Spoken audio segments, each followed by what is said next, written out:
welcome to another Hermit Tarot video. That's what the intro is going to be for now. Do we like it? Do we like it? Today's video is going to be a pick a card tarot reading for the collective audience, including yourself, myself. Today's pick a card reading, we're going to be looking at what your past life was and how it is impacting your present. We have a lot to cover in today's video, and it was honestly a pleasure to film. A lot of stuff came out, a lot of very specific stuff came out, so make sure that you take time selecting your groups today. There won't be an extended reading, but there will definitely be more of this type of content in the future, and I do hope to offer extended readings for this style of content as well. I just didn't have the energy to do it this week. Now, before we get into it, I do need to announce that we have a sponsor for today's video. Today's video is sponsored by Fabulous, the #1 self-care app currently available, and I am very excited about this sponsorship because I feel like it really hits the nail on the head of what we are trying to promote in this community and what I as a brand am trying to promote as well. So if you haven't heard of Fabulous before, Fabulous is a self-care app, but it is so much more than just reminding you to drink water. You can approach Fabulous as like a mental health coach, as something that helps you solidify a daily routine that suits you, or you can look at it as something that does remind you to just stay on track in general. So there are two different approaches with this app. You could choose a self-guided approach where you just utilize the features as you wish, or you could choose a guided approach. And for me personally, I have been doing the guided. I don't trust myself to hold myself accountable. And the good thing about this app is it does hold you accountable, but it doesn't make you feel guilty for missing a few things here and there. At the moment, I'm managing a few times a week, if I'm honest. And I'm also looking at mental health and affirmations and just things to help me stay in a positive mindset. And if you have noticed my mood get better in the last month, it is because I have had this app as well, keeping me on track and allowing me to have something to hold myself accountable. So it is a very versatile app, whether you're using it here and now because you have the time, or whether you're wanting to establish a better practice in terms of daily habits and like a daily routine. You could technically use this app either way. It's been very helpful for me personally. Like I said, I haven't been as consistent as I intended to be, but I also haven't felt guilty for that either. It has really been something that I've personally been able to get a good handle on, and it's been a helpful part of my life at the moment. So I'm happy to share them with you. And if this sounds like something that intrigues you, if you're looking at bettering your daily routine or just wanting extra sort of support with your wellness and mental health in general, the first 100 people to click the link in the description box below will get 25% off their Fabulous subscription. Just to be clear, guys, the app is free to download, but if you are one of the first 100 people to click the link in the description box, you'll get 25% off your service. So thank you so much to Fabulous for supporting today's video, and if this sounds like something that you're interested in, please go and support them. Supporting them helps support me as well. So without further ado, I am going to take you into the pick a group portion now of today's video so that you can select your group. Take your time. You may have messages in more than one group, and yeah, I'm really intrigued to see you in your reading. Hi and welcome to today's pick a group portion of this reading. I was ready to introduce the whole video. I lost myself for a second there. So in today's reading, we do have 4 different groups to choose from here. All of the groups are from this beautiful new deck that I have most recently acquired. I can't remember the name of the deck, so I'm going to have to link it down below. I apologize, I know. We got 4 different cards today from this deck, and what kind of brings them all together, what puts them in theme with one another, is that they are all forms of flowers. So starting with group number 1 over here, y'all have the marigold flower. And this card attributes the marigold flower with the word creativity. There's a lot of powerful colors, strong emotive colors used on these cards, so I do recommend that you get a good look of each of them and see which one pulls you in the most. You may have messages in more than one group, but just see how you go. Group 2, you guys are linked to the tulip flower. And in this deck, tulip is also linked to the word fame. It's very beautifully sort of painted. You can see the texture of the brush. You can see the texture of the paint, the texture of the medium in terms of the canvas. It's a very, yeah, it's a beautiful deck. I studied art for like a long time. I went to uni for it as well, so it evokes a lot of like critical thinking from me. Group 3, you also have, group 3, you will have the buttercup flower. And in this deck, buttercup is linked to the word child.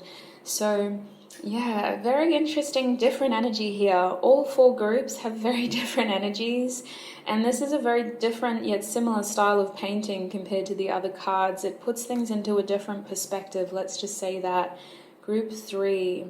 And lastly, group numero 4, or should I say numero 4, you have the nasturtium flower. I definitely butchered my pronunciation there, but anyway, nasturtium flower, warrior princess is the attributing phrase. And honestly, again, same thing, strong colors, strong emotions, different style of painting, very different to the others. So I'm going to put this down. I'm going to give you time now. You can pause the video here if you need it, or after this clip, I will be playing a quick 1-minute meditation. If you would like to join me there, that may help you pick your group as well. When you know which of these 4 groups you're feeling most called to, scroll down below to the description box, click on your timestamp, and join me in your reading. So the first thing I want you to do with me is to take in 2 deep, mindful breaths. Breathe in, 2, 3, 4, and out, 2, 3, 4, and in, 2, 3, 4, and out, 2, 3, 4. Now I want you to focus on clearing your mind. It's natural to have thoughts racing at this point. I want you to embrace each thought as it comes and let it slip as quickly as it came in. Focus on clearing and balancing out these thoughts so that they come and go without a desire to be attached to them. And now, with a rested mind, I want you to think of the first group that comes to your mind. It may be a number. It may be an object that I showed you. It could be a specific color. It could be a feeling that you felt when I showed you each of the groups today. When you are ready and when you feel confident, select your group and join me in your reading. Hi Group 1 and welcome! If you chose this beautiful marigold card, then this is going to be your reading. The marigold card specifically says creativity up the top. It makes me think of beautiful Leos, but of course we know creativity is linked to many signs. I'm going to see how this personally corresponds with your past life. I want to pull more cards before I jump to conclusions, but we are looking at who were you in a past life, and more importantly, how is that past life impacting you currently in your present. So first instincts of this card tells me that you were someone who craved expression, and either it was something that you thrived in, or the other side of the coin that I'm guessing is that you never truly got the chance to be who you wanted to be and to express your full creative spirit. So it could be something kind of like a point of wanting to come back reincarnate in another lifetime where you had that opportunity to pursue that gift, that talent, that expressive side to yourself maybe. But I do see marigold as quite a standout flower. For me personally, it's quite a sentimental flower that I link to my grandmother, and so it just feels like quite a nurturing energy.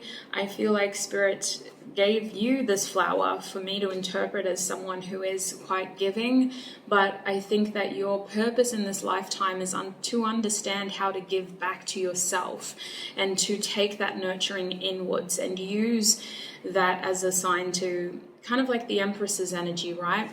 building strong foundations of self-care, self-love to inspire others to do the same. Not so that you then become the one who's doing everything for everybody else. You want to kind of be the one that inspires others to do the same, not the one who's helping everybody else survive while you struggle. So that's what I'm kind of getting intuitively with the marigold. The other side of this marigold is that personally, we used to spend, I think it was summer, I could be wrong, but it was the end of summer, I'm pretty sure. You pick the marigolds, and at the end of each of their petals, there's a seed pod.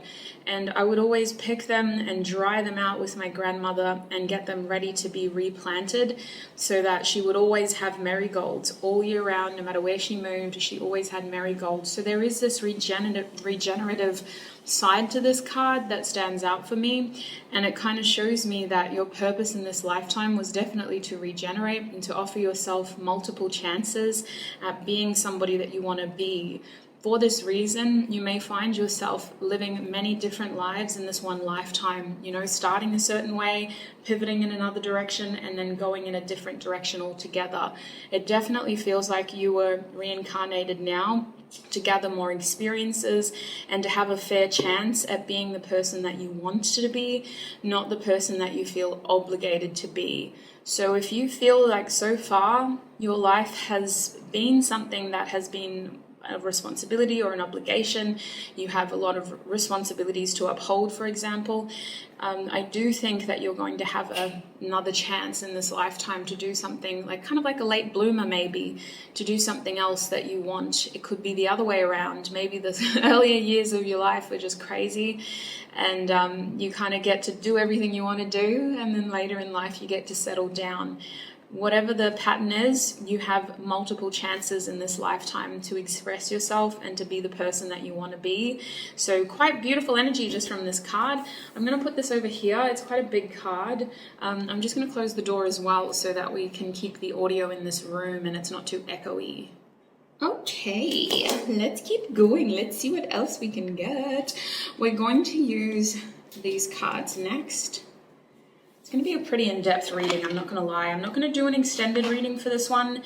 Extended readings take a lot of energy, and I kind of, unfortunately, don't have the energy or the time this week to do an extended, but I do hope to do another one soon on a similar topic. Not all the extended readings will just be love readings. There'll be other ones in there as well. Now, this deck is brand new, just like the other one. They're all from Tarot Stack.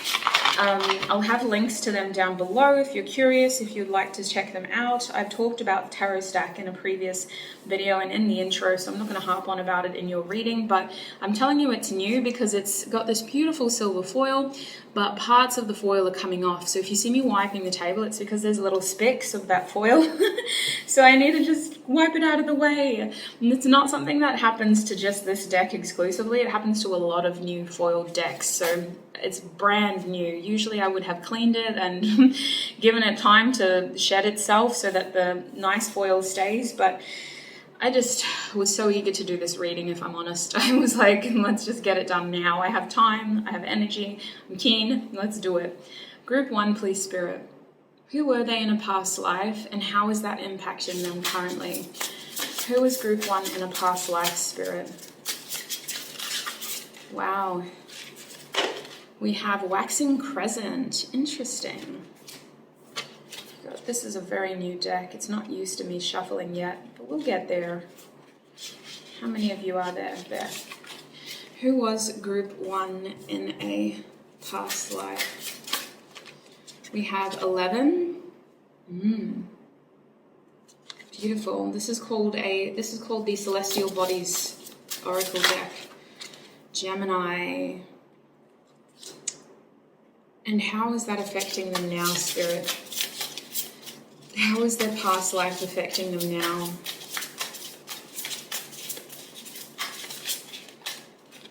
We have 7. How is that affecting them now, Spirit? We'll take this one. We have 1. Wow, a lot of numbers. How is that affecting them now, Spirit? We have Earth, yeah, grounding things, pulling things into balance. Making things a reality is what Spirit's saying.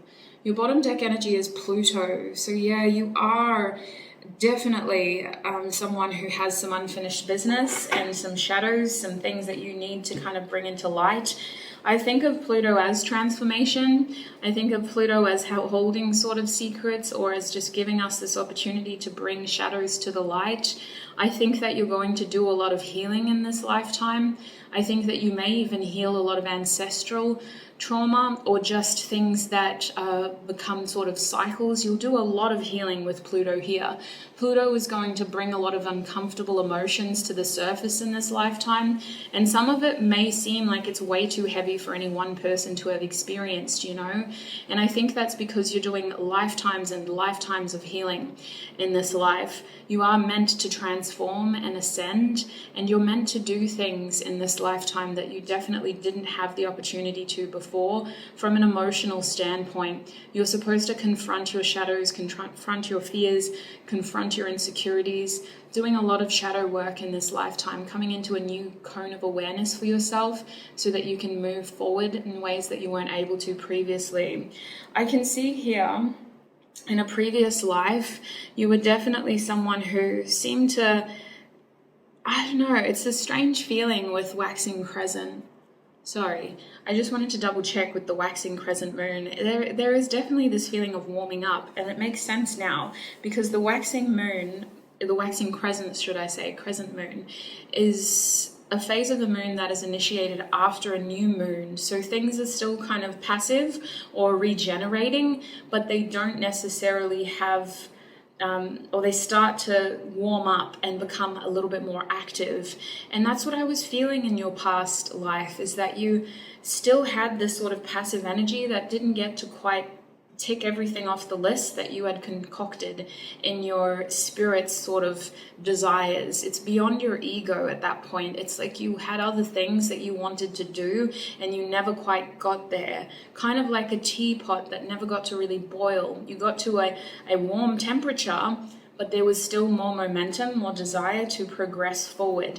And I do think that clear intentions and plans were made in your past life, or that certain desires and wants and needs were established to the point where it was like, wow, I need that experience next time. I want to do this next time. I want to feel this next time. I want to experience this next time. There were sort of establishing experiences made or ideas laid, but we never got to kind of do it. We never got to experience it fully. It never was able to come into fruition. And I see that again with the number 11 here. 11 is arguably, depending on who you follow, there can be more than 7 chakras in certain energy circles. And I see the number 11 as like the peak, in my opinion.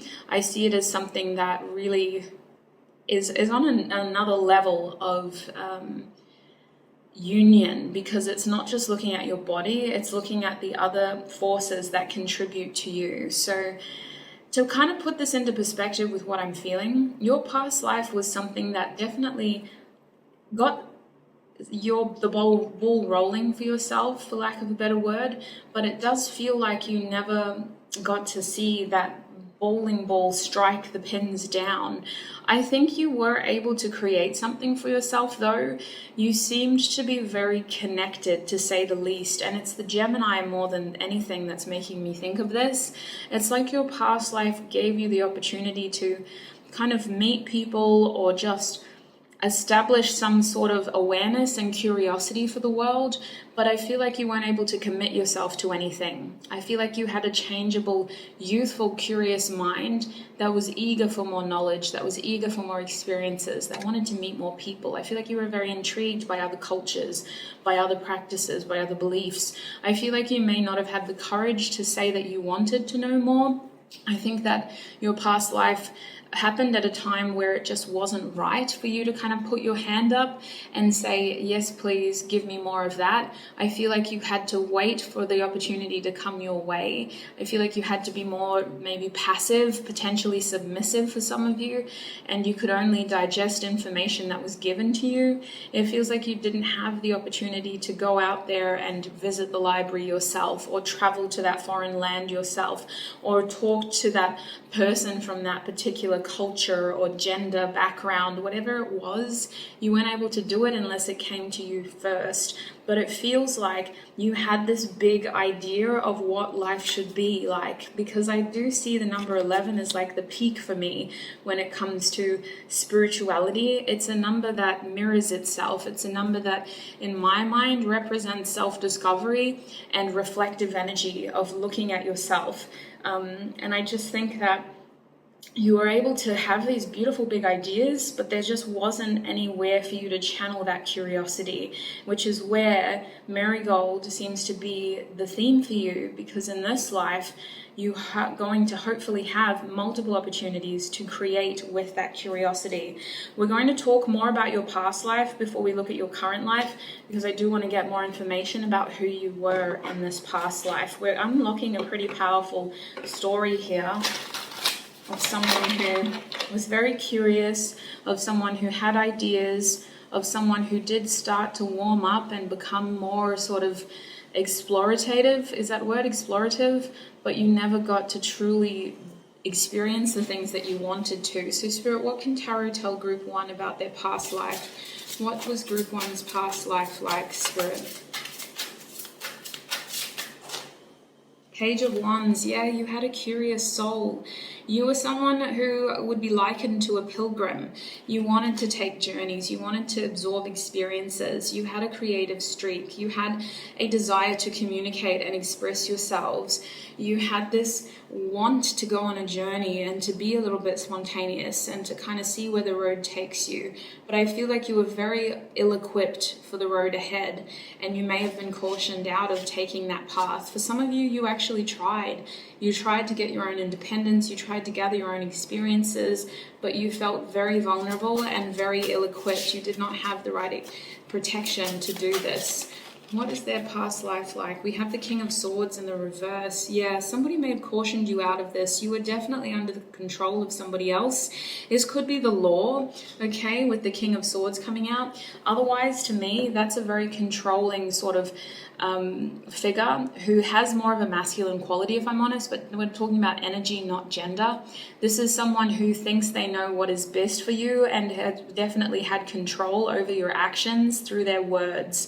They were a very stern, professional person who was probably very respected in their community, or just someone of like an academic background. They were someone who could talk the talk, but I do think that they were very restrictive in what they allowed you to do. This could have been an older sibling, it could have been a spouse, it could have been a parental figure, but they had like a monopoly over you. And it feels like this person was very strict in what they allowed you to do. This person seemed to speak for you at times, Group 1. I do think that this person had a good heart, but I also think that because they were respected in terms of their community or what others expected them to do, they could only do so much for you without tarnishing their own image. Group 1, please, Spirit. Who were they in a past life? We have the 5 of Cups. So you never kind of gave up wanting. The 5 of Cups coming up as a blockage tells me that you had this really sad, lonely side to you that was trying so hard to be optimistic and trying so hard to be open to the idea of things will get better. But it feels like you were never really shown that. You constantly battled with your mental health or just your feelings of sadness, and you were constantly being challenged over whether your feelings were important. It feels like this was a constant struggle for you, and it was something that you never truly got a grip of. And that's probably why in this lifetime Pluto is like, come on, it's time to face your demons. It's time to get comfortable with your shadows. It's time to not feel ashamed of your emotions. It's time to embrace your feelings. It's finally time to listen and feel seen and heard for how you feel. So I do think that the 5 of Cups is telling me that you just felt like you didn't have a lot of people that you could open up to. You didn't have a lot of people that you could connect to. But at the same time, it feels like a lot of people expected that from you, because you seem to have this ability to kind of, how do I word it? I don't know if people even asked. It's just like they would dump on you. They would just kind of be like emotionally hey, you're a soft soul, why don't I tell you my problems? And I do think that this created a lot of feelings of like alienation and isolation, because you were listening to everybody else's secrets and sadness and uncomfortable sort of emotional burdens, and you weren't able to have anybody to open up to in return. What is going on in their past life, Spirit? Who was group 1 in a past life? Cosmic Union. This is a card that is exclusive to this deck. So Cosmic Union tells me, look at that, we have the 11 symbol on here as well, and we have, I think that's the Ankh symbol, the symbol of life in Egyptian culture. So that tells me that you were always supposed to come back and have a do-over. You were always supposed to be given another chance to really embellish your story and offer yourself the opportunity to do things that you want to do.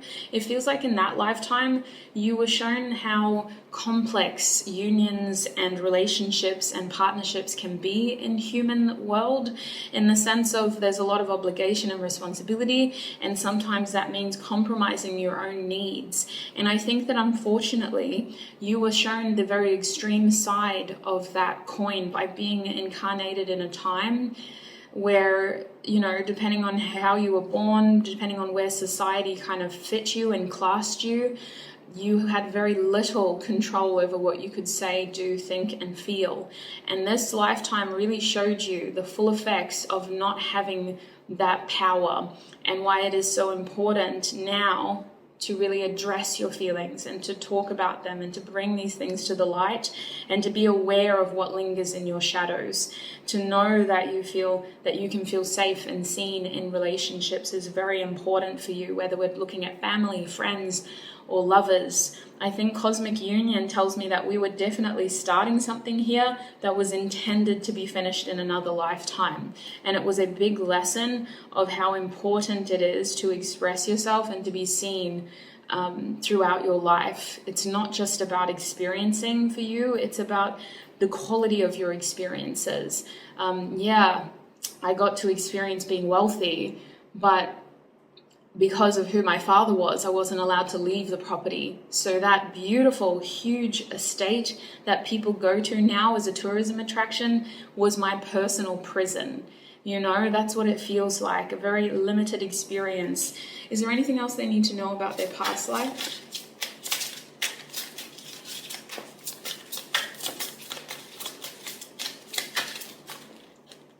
We have the Lover's card reversed. It's all about you now, sweet pea. You gave and gave and gave and gave until you had sacrificed everything that made you you, until you lost every individual choice that you ever had. Somebody was in control of everything that you could do, and it felt like an incredibly imprisoning, isolating experience. But the idea of that is that now we have the opportunity to flip it, to gain independence and to be in control of our choices. So that's the last thing that Spirit wants you to know about your past life, because it very much links into where you are now. You are supposed to take a lot of action and make a lot of changes in this life. You're supposed to do things that you couldn't physically do before with the Four of Swords as your bottom deck energy. We start over here with the 7. So how does your past life impact your current life? Well, with the 7 here, you are supposed to gain a closer sense of self and more of an idea of where and how you want to live. I want to say purpose. When I think of 7, I think of the 7 chakras, the primary 7 chakras. There's obviously a lot more depending on which energy healing you're doing or how you learn. Reiki, I think, looks at 13 to sometimes 11 to 13, but 7 for me represents like the standard chakras and the 7 colors of light. And for me, this is saying that you're supposed to gain some more control and direction back in this lifetime. You're supposed to have a deeper sense of purpose and meaning. And the best way that you can do that is by getting in touch with your shadows, your fears, understanding where your perceived limitations lie, and completely obliterating them by allowing yourself to start fresh at least once again in this lifetime. You are supposed to achieve a feeling of inner union, which is why we saw it being established here with cosmic union. You are supposed to feel like you have a lot of control, or that at least you're the one calling the shots. Let's say that, because obviously in any situation there are things that we cannot control, but in this lifetime the decision maker is you. It's not your father, it's not your spouse, it's not your brother, it's not that older, person in your life. It's you. You're the one who calls the shots. You're the one that makes the decisions. You're the one that has the opportunity to turn your dreams, your wants, your needs into reality with Earth here. You have the opportunity to create in this lifetime. And that's really why we have Earth here. We had creativity with Marigold, but the Earth element in your reading is about bringing these things into physical fruition. It's not just about being inspired and having the ideas. It's about, no, let's do it now. And I think that there is a side to you that is going to get comfortable along the way. You're going to want to sort of nestle into the loveliness of your experience, but there will constantly be little things shaking you up and challenging you to keep pushing. This lifetime for you is all about pushing your limits and ticking those boxes that you didn't get to tick up here. So just when you feel comfortable, just when you think you've mastered it, I bought my first house, I got my first degree, I finally got the job, I was able to pay off my loan, I was accepted for a loan in the first place. Spirit's going to be like, cool. Bam, here's your new assignment. And you're like, what? Why can't I just have peace? And it's because you're supposed to gain as much as you can in this lifetime to make up for what you couldn't have before. Let's see what Tarot has to say for you as well. How does Group 1's past life impact their present life? How does Group 1's past life? I knew this was going to come out for you. I saw it in the deck when I was shuffling it off camera, preparing for this reading. We have the Eight of Wands reversed. Look at this cool imagery. It's actually a naked woman. YouTube, don't ban me, please. They don't usually ban people, but they do time them out. So this is art, this is art, this is art. It's not me, it's not my body, it's art. Eight of Wands reversed. Wow. Let's get some more cards out though. Who was Group 1 in the past, how did Group 1's past life impact their present, Spirit? We have the Ace of Pentacles reversed, yeah. We have the Five of Swords reversed, wow, powerful. How did Group 1's past life impact their present, Spirit? And we have the Hanged Being in the upright. Look at that. Look at all that power. Look at all that ability, all that knowing. No need to rush either with that energy. If you need time to rest, if you need time to figure out where you want to go because you're just here feeling your way through the darkness like all of us, then that's fine. You're not supposed to rush through this lifetime and feel like you're still catching up. There are going to be moments where things slow down in order for your physical body to catch up with what your soul is craving. There's going to be moments where you may feel stuck, or where you may feel like you just need to take a break and go for a good night's sleep for at least 6 months, Sorry, Group 1, I need to apologize because it may look like I haven't done anything, but I keep getting interrupted in your reading and it's really bizarre. It's very interesting. I was so ready to do this and I don't like to stop and start, but it's very bizarre. So it may look like I haven't gone anywhere, but we keep getting interrupted. So that makes me think that, yeah, you definitely have a chance to do things over and over and over again if you want to.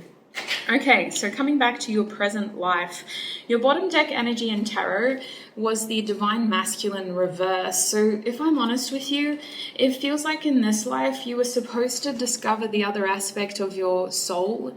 When we look at divine energies in terms of masculine and feminine, it is true that there is a lot of emphasis and information on, you being a divine feminine and finding your divine masculine counterpart and vice versa. But the truth about these qualities is that we possess them within each and every one of us. We each have masculine and feminine qualities in terms of our energy. And for you, it feels like this lifetime is about getting closer to your masculine energy, getting closer to your ability to do, to act, to have the option, the opportunities to take risks, to move forward, to understand, what you can do, and to have a level of power and control that you didn't before. So we see that in your tarot as well. The Eight of Wands reverse tells me that there's a lot of built up frustration, a lot of built up energy that needs to be released before a lot of your growth can begin. So for that reason, many of you in this lifetime will experience like something quite major that will feel like a big point of like explosion. It'll either manifest as like an angsty teen phase where you feel like you're just sort of going off the rails a little bit, trying to figure yourself out, experimenting with ways that you express yourself. It may look to be very dangerous to those around you. They may go, wow, like so-and-so is doing this, so-and-so is doing that. They've got different hair every week. But you have a lot of pent-up energy that you need to release. This could also look like you just simply going off the rails by society's standard for a little bit.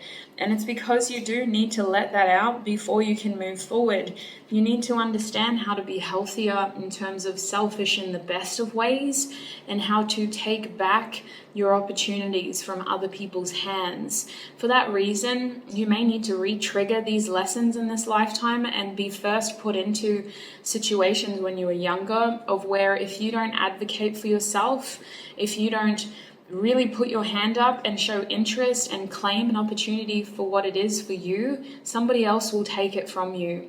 You may have experienced that at a very young age, or seen that happen to others at a very young age, and it kind of showed you, wow, I need to be more selfish in the best of ways. I need to be more assertive. I need to take what is mine, and I need to keep what is mine. You might have this kind of hoarding mentality, but the idea of it is that these are opportunities that were intended for you, and you don't want anybody else to take them from you. It feels like you have to really kind of learn these things again in this lifetime in order to embrace the choices and opportunities that you do have.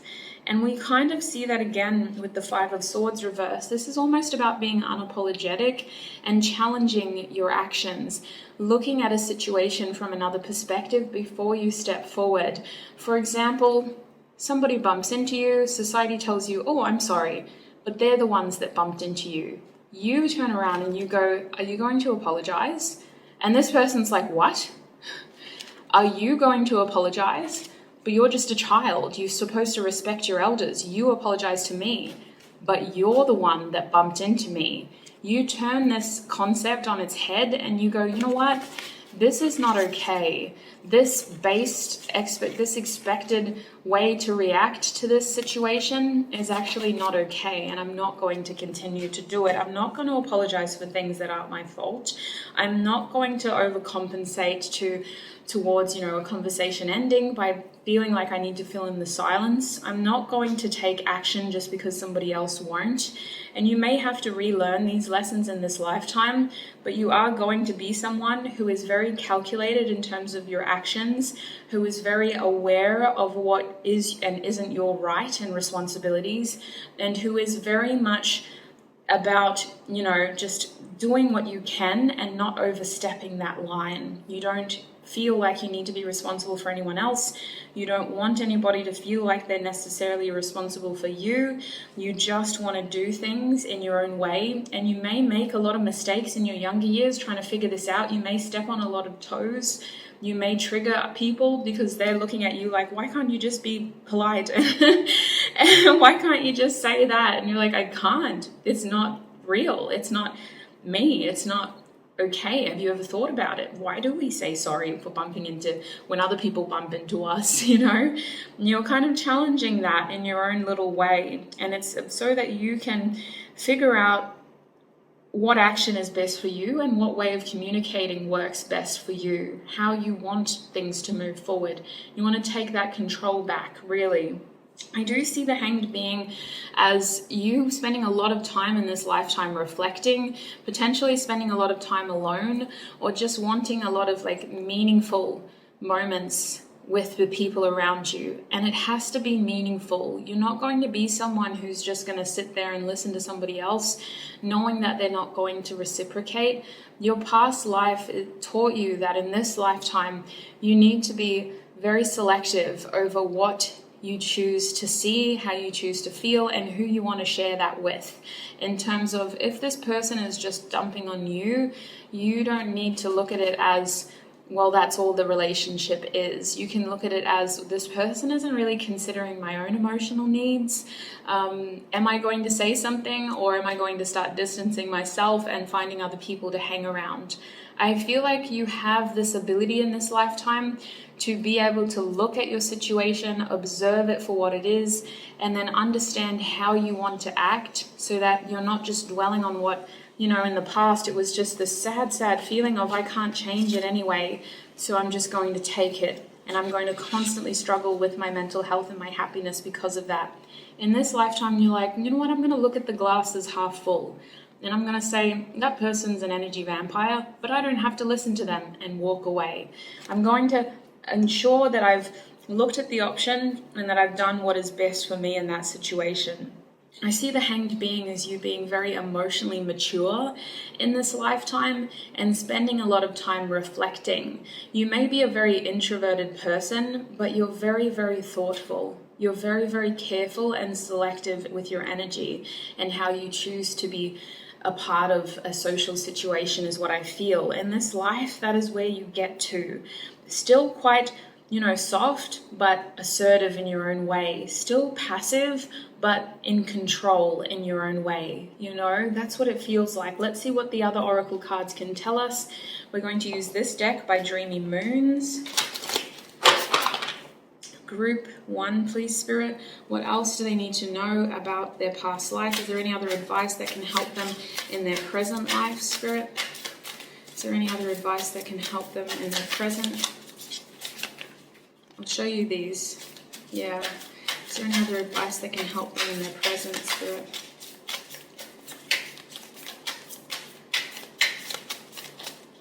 Is there any other advice that can help them in their present? Ooh. Is there any other advice that can help them in their present, Spirit? Is there any other advice? Yeah. Just because you have the ability to take action doesn't mean you need to do it hastily. You're still, as you were shown in your past life, you're still aware in this life that stillness is a power in its own. Being quiet and reflective and knowing is a power in its own, so that when you do have the opportunity to take action, you know exactly what to do. You've had time to think about it. You've had time to evaluate your choices. You've had time to understand what is best, and you will still have time through your concise, decisive action to reflect afterwards and be still enough to heal and get ready for the next point of action. Stillness, lack of movement. Your past life was definitely something that felt very restrictive and didn't give you a heck of a lot of choice. This life, I do see your wish coming true. This card says celebrate your success. You are supposed to have moments in this lifetime where you can be still enough, or at least not adventurous enough to be able to celebrate and enjoy who you are and enjoy what you're becoming and enjoy what you've accomplished. You're supposed to be someone who is supposed to tick boxes in this lifetime, and this is all subjective. Your boxes may differ from other people's because you are someone who looks at society as a liberal construct, or should we say a flexible construct. Not liberal, maybe that's not the best adjective. I'm looking at more of like a flexible, malleable construct.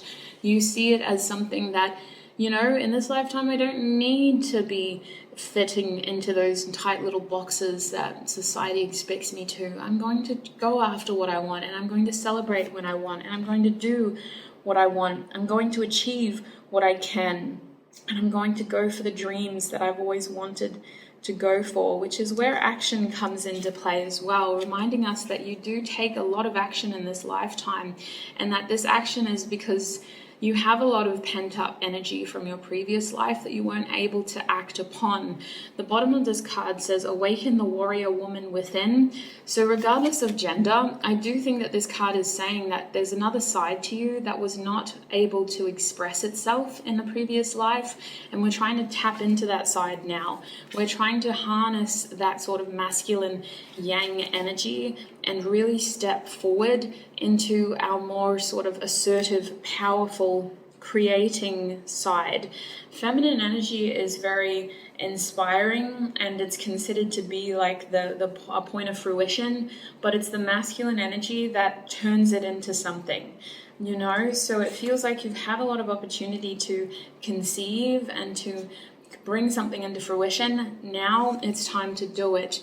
Now, mind you, I do see that you have high ambitions and you're hoping to have a long time to be able to do these things. So the card Patience tells me long road ahead, reward awaits. This has been something that you've been working on for quite some time. This has been something that you've been wanting for quite some time. Your past self is so ready for this lifetime. They've been craving this lifetime ever since the last one.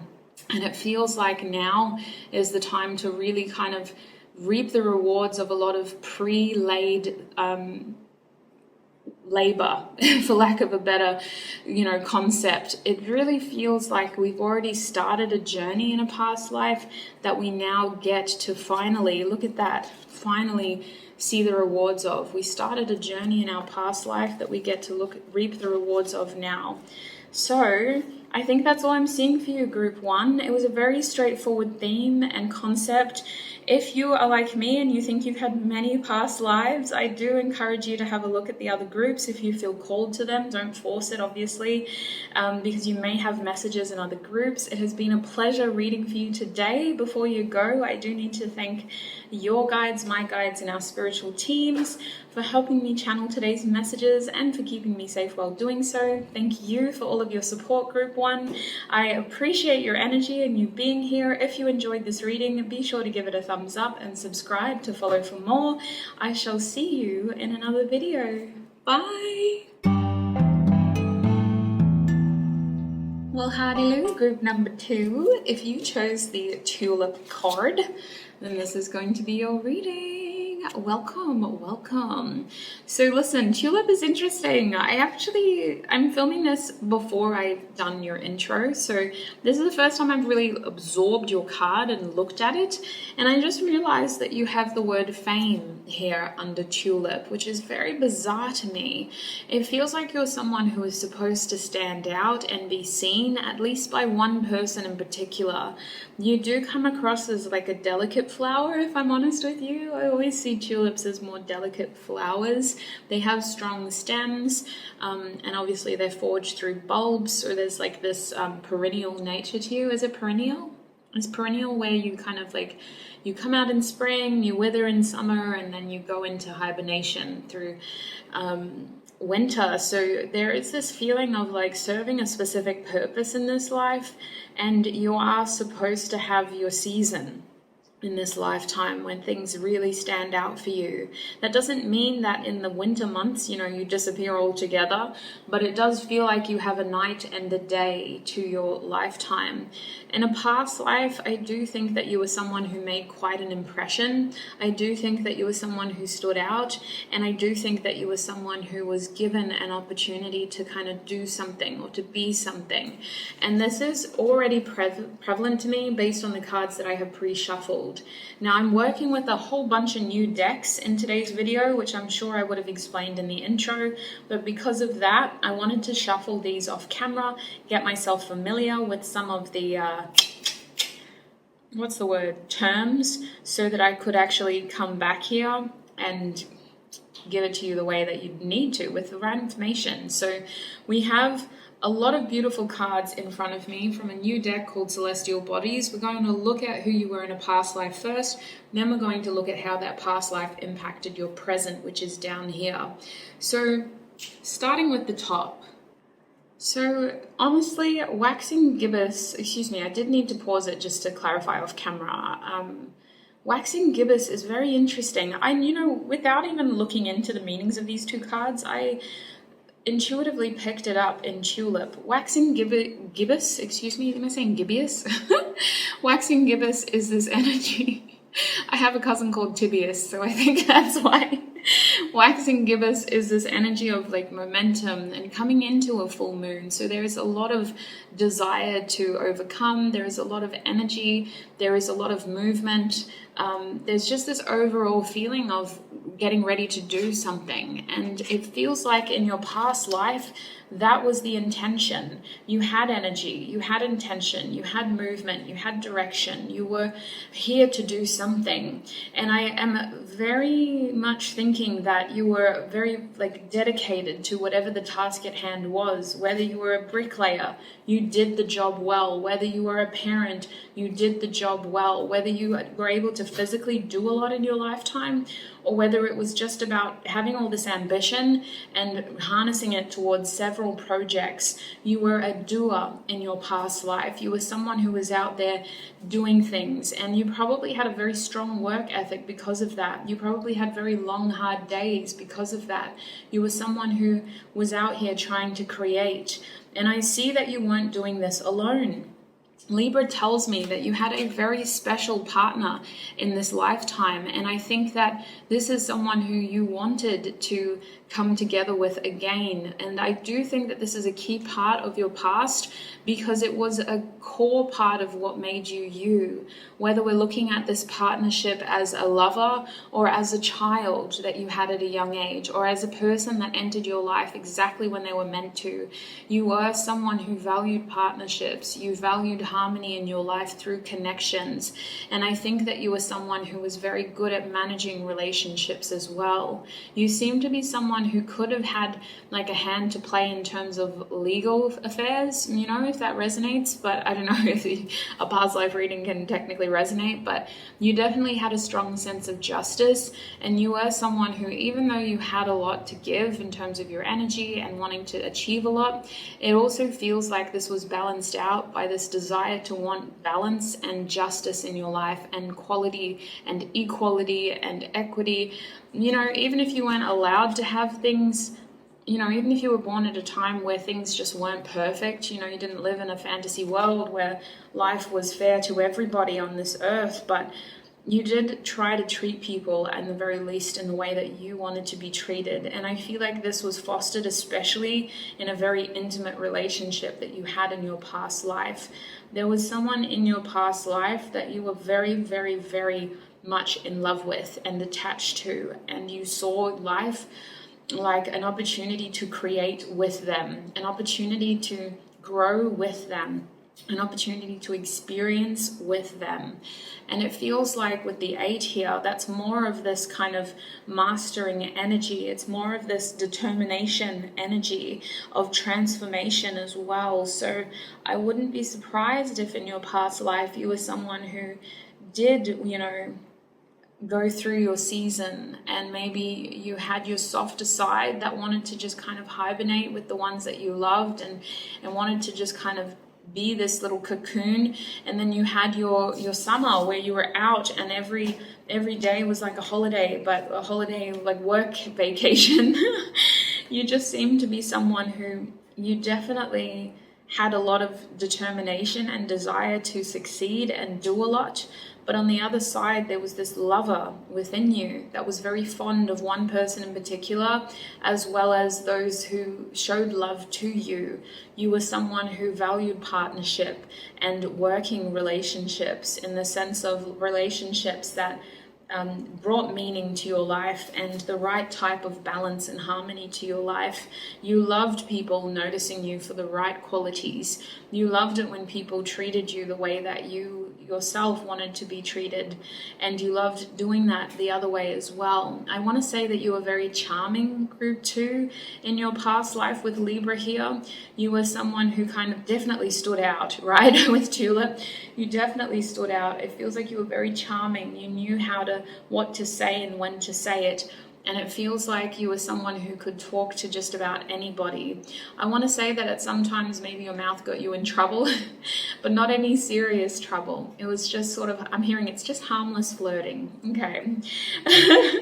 Waxing Gibbous tells me that you had so much potential and that the sun was barely sort of peaking for you. You didn't really hit your climax in your past life. You constantly rose and rose and rose and rose.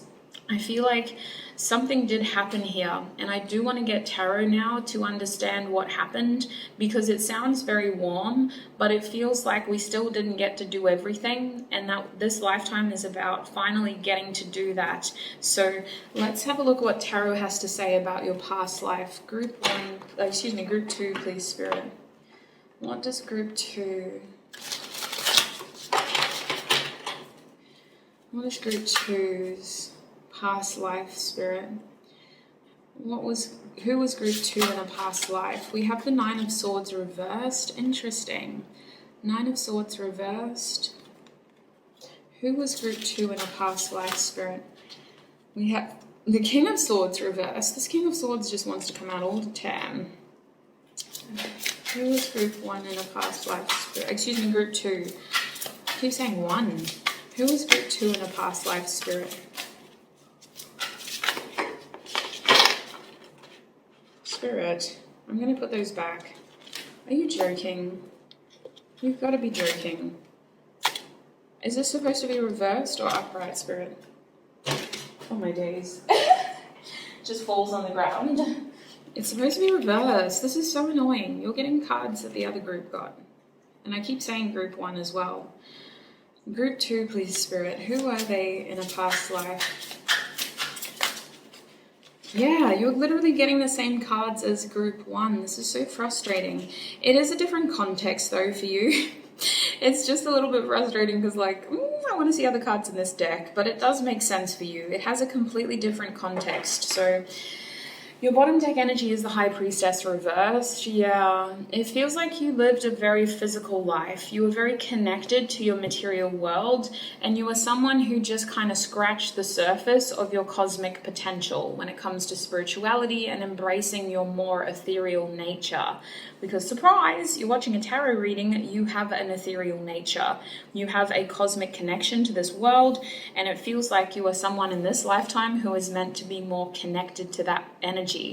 But I want to say that in your past life, you were definitely someone who had 2 sides to you. You presented as very happy, as very extroverted, as very communicative, as very optimistic, but behind closed doors, you did have your own demons. It feels like when I say demons, this is just it's just that you couldn't really turn your mind off. You had a lot of thoughts, some of them dark, and you didn't want to explore them. You just wanted to turn them off and pretend like they didn't exist. You also had really a lot of trouble sleeping is what I feel.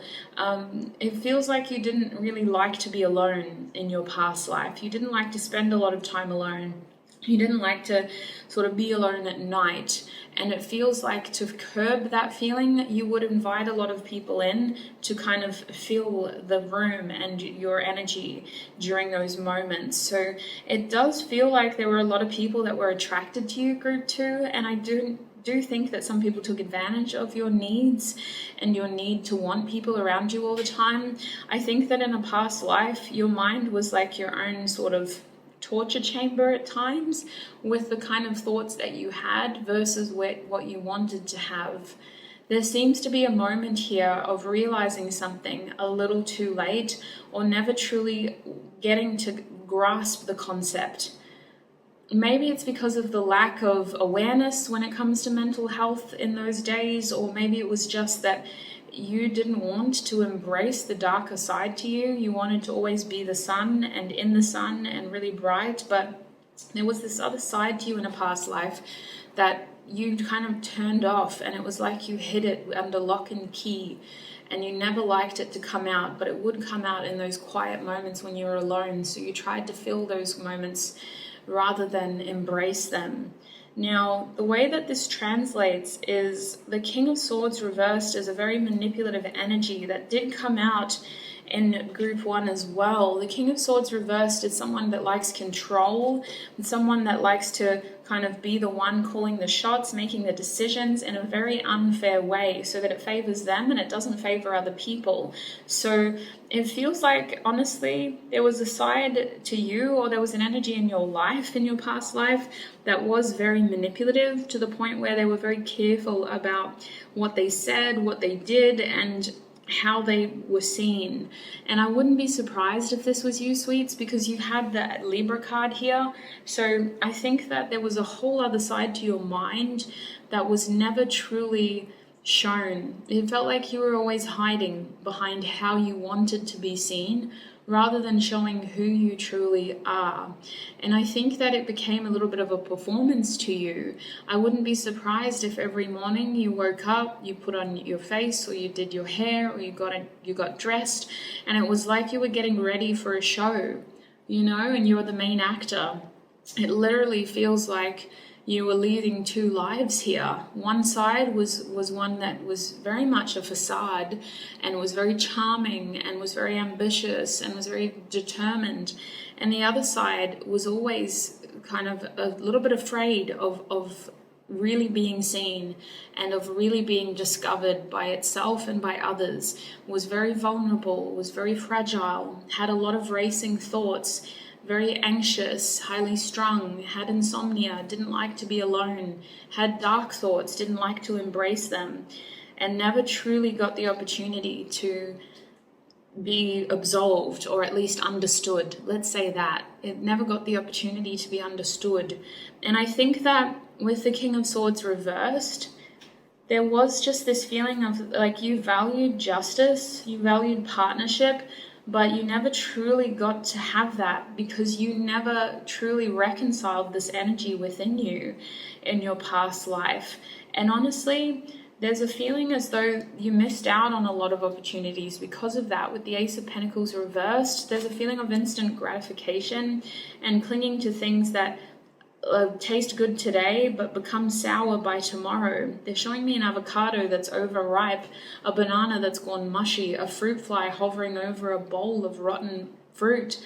It literally feels like you gravitated towards things that were distracting and that appealed to your senses now, but they didn't offer you long-term growth. They didn't offer you deep meaning, deep connection, deep understanding. You were very connected to your material world to a fault here, to the point where you weren't able to connect to your emotional side. You weren't able to connect to your spiritual side.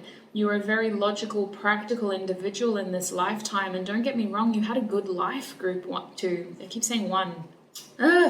You had a good life, group 2. But I do think that there was still a void within you that you ended up dying with, if that makes sense. I'm very comfortable with the D word, but I do understand that not a lot of people are, so I apologize if that's triggering. It feels like you passed with this void inside you, feeling as though you never got to truly love that person authentically, because they never got to see the real you. They only fell in love with the character. You never got to truly walk down the street as a regular person, the way that your neighbor does, the way that your mother did, the way that, I don't know, the person who you admired and became close with did, because you couldn't leave the house out of character. It really feels like you had a very wonderful life. Who knows, you were maybe famous, but you never got to really be yourself. And with Cosmic Union here, it does feel like you were aware that there was another side to you, but you weren't truly able to consolidate that side. And Cosmic Union is a card that features the number 11, representative of the 11 energies, as well in terms of, where did we see it before? It had 11, it had the planets, the sun, and the moon. And it also has the Ankh symbol of life in Egyptian culture, in the ancient Egyptian culture, So I do think here that you had a life that had a lot of meaning, it had a lot of purpose, it had a lot of physical attachment. You experienced a lot of things. You were very successful. You were very attractive. A lot of people were attracted to you. You came across as very charming. You were very career orientated. You could have even been famous, group 2. People found you to be very handsome, beautiful, charming, etc. But you never truly got to fill that void inside you. You never really liked to be alone. You were never able to embrace this other side to your personality. You were very much in control of your image and how people saw you, and you were never really able to embrace the other side of you that isn't practical and logical. You were never able to really create something deeply meaningful because you were so focused on surface level achievement. And because of that, you passed away knowing that there has to be more to life. Surely this isn't it. And that's where your current life comes into play. Where we have waxing gibbous up here, talking about us coming into our energy with determination, with a feeling of excitement, with a feeling of wanting to do things and feeling inspired and feeling energized. We come into your present with the waning gibbous. Do I keep saying gibbous? I apologize. We come into your present with waning gibbous. The full moon has come and gone, and it's time now to reflect. It's time now to rest. It's time now to consider the actions that we have taken during this energizing period. It's time now to debrief and to examine our relationships and to examine our achievements and to sit with our energy and to slowly cool down. It's that part of an intensive workout where we stretch and we work on our breathing and catching our breath and relaxing our muscles and cooling down our body. It feels like with the 4th house here, you are supposed to be more in touch with your emotional side, and you are supposed to be more of a loving, emotionally invested person in your current life. You are someone who is supposed to be a little bit slower. You're not supposed to be this energizer bunny that proves the true, feats of mankind if you just put your mind to it. You're supposed to be a little bit slower. You're supposed to be a lot wiser, and you're supposed to create meaningful partnerships and connections. You're supposed to create something in this lifetime with someone as well. You're not supposed to lead this life alone. You're not supposed to be someone who struggles to connect. You're supposed to connect with very intentional, meaningful people. You're not supposed to have a lot of people around you. You're not supposed to be someone who attaches themselves to fickle people. This life for you is about meaningful, loving connections of partnership and understanding. And it is about doing things slowly and the right way with intention and reflection. You're not supposed to just bang, bang, bang, bang, bang. You're supposed to embrace that other side of your personality, that side of you that does want more than what the mind can conceive, that does want more than what the money can buy, that does want more than fame can bring. You want more. And I do want to get tarot now to understand what that more is. So Spirit, can we please understand deeper? How does Group 2's past link with their present, Spirit? How does Group 2's past? We have the 5 of Swords upright. You have a connection to Group 2. I just don't know what it is yet. You have a connection to Group 1, excuse me. I just don't know what it is yet. We have the 5 of Cups, yeah. What is Group 2's? How does Group 2's past life impact their present, Spirit? We have the Page of Cups in the reverse. Wow. How does their past life? We have Aeon. I think that's Eon, like Aesop's, Eon. I'll double check in the book just in case. Aesop's, Eon. Yeah, I think it's Eon. We also have the 8 of Cups in your bottom deck energy over here. Let me double check really quickly what we've got going on over here with Aeon. Aeon. I hope there's a glossary. Maybe I should pause the page, pause the reading so that you're not just observing me. It doesn't have a number, does it?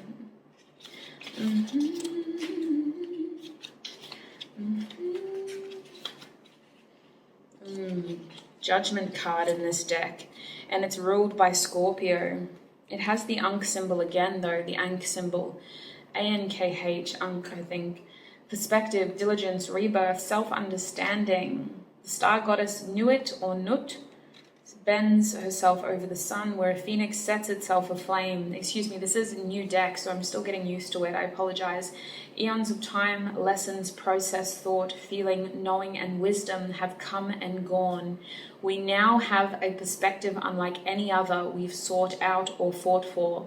We can place our energies finally into building exactly the kind of world that we desire and that best serves our path. We have a greater understanding of our abilities and of our potential. We have a larger, more illuminative perspective on our shadow self. We can be delivered from the lower realms of problem seeking and solving, as we no longer have time or care for them. When we receive this card, we are being asked to keep on keeping on, to spiral out, keep going.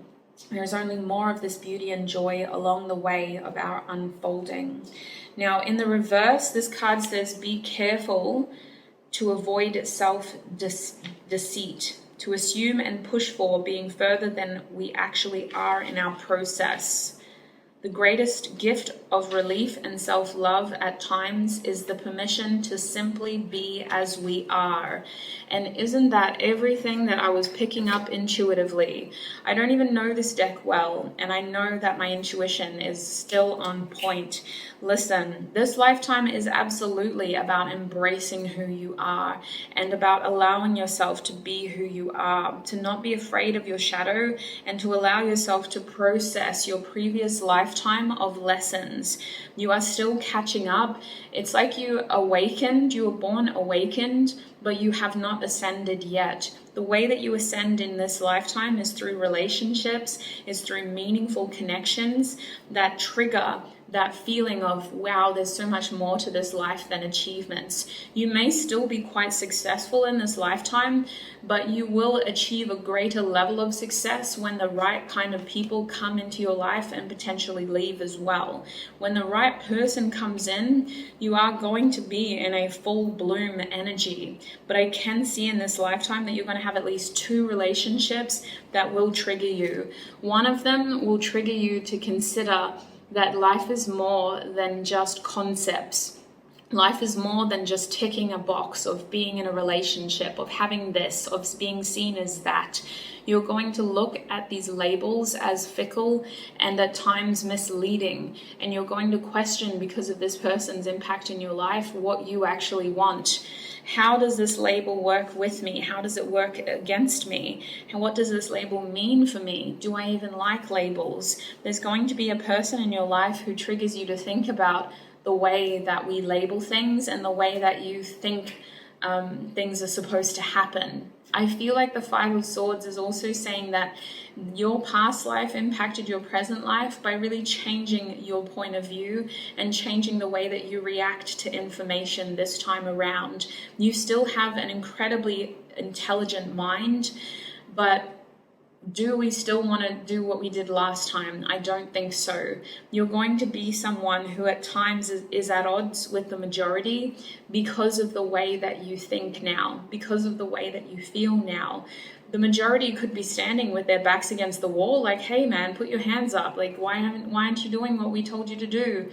And you'll be standing there maybe with one loyal companion going, I just don't want to. I just don't need to. I've been that person with the lights on performing. I don't want to do that anymore. Your purpose in this life is to change your actions and to be more forward moving so that you don't get trapped into a cycle of doing what the status quo tells you to do, or rolling with what is expected of you, if that makes sense. I don't mean to sound like a radical revolutionary, but with the 5 of Swords upright, you're someone who really challenges the way that we think as a collective and the actions that we take as a collective. You are going to stand out because of that. You could have a following on social media, or you could have quite an influence in your community or in your friend group. Maybe people follow you, but it does feel like you're someone that does things differently. Now, the Five of Cups tells me that there is going to be another relationship in your life that encourages you to create meaningful connections and to understand the difference between attachment and love. When we have that lust feeling based versus a true healthy forged attachment over time, you're going to kind of be in a situation where your mind and your heart have to rethink the way that you see relationships, because either the way that you viewed them was too simple, or you weren't really able to establish the meaningful relationship that you wanted based on the way that you were acting.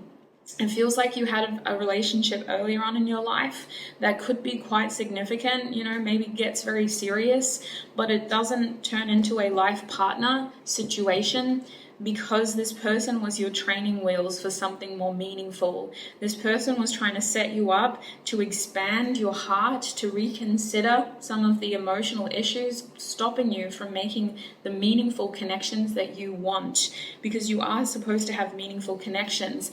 And with the Page of Cups reversed, it feels like you're constantly put in situations that cut you short, that makes you feel like you have to minimize your energy in order to fit into what other people want from you.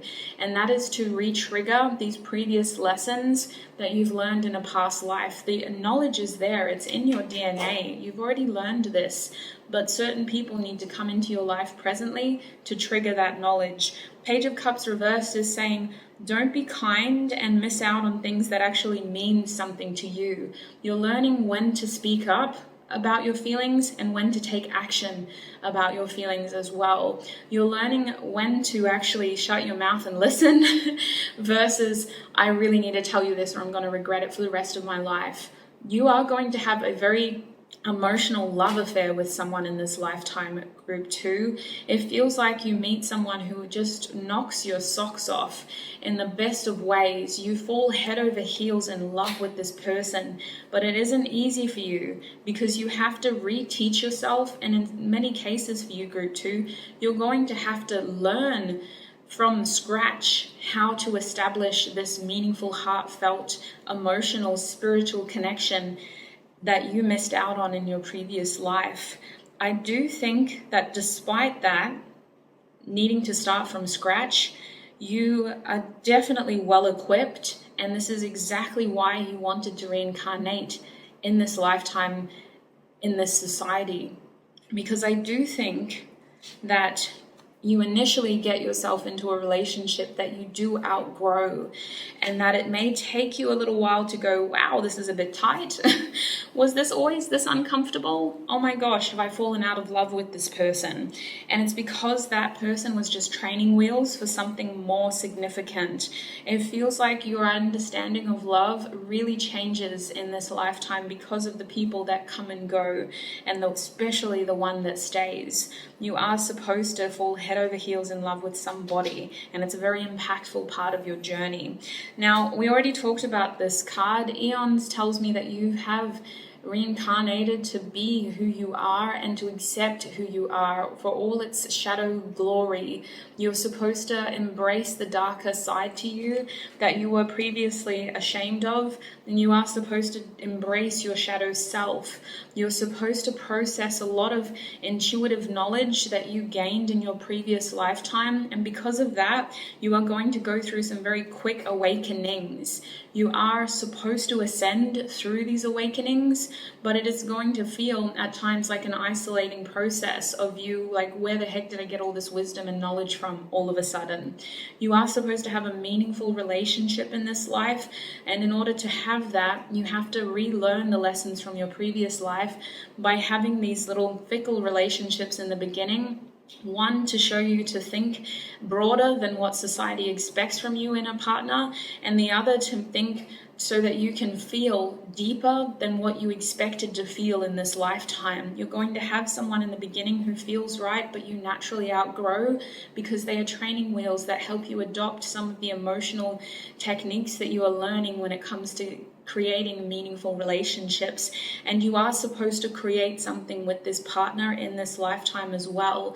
This life is about reabsorbing information from your previous life and learning how to apply that to your personal relationships, because in this life especially, you want to know more about the meanings of love and spirituality and the deeper senses of connection. You know, like in the sense of, I'm not just going to be with that person because they're successful on the surface, because they can pay my bills, because they listen to me, because they stop me from being alone at night. I want to connect with that person because they see me, they understand me, they know my soul, and we just click. You're learning to be much more connected to your intuitive vessel, your emotional vessel, and the cosmic vessel that we each share, rather than your logical mind and your practical needs, which is who you were in your past life. Let's see what else Spirit can offer you with this beautiful deck. Is there anything else they need to know about their past life and how it is connected? Yeah, you were supposed to awaken the knowledge from your past life by embracing it in this life and re-triggering it in this life as well. This card also came out in group 1. It's so frustrating. I want to see new cards, but there's definitely a weird connection to group 1 here. Awaken the warrior woman within. You're supposed to awaken your knowledge from the past. You were very much a workaholic here, achieving, ticking those practical, logical boxes. Whereas in this life, it's more about what money can't buy. Group 2, please, Spirit. What else can you tell them about their past life?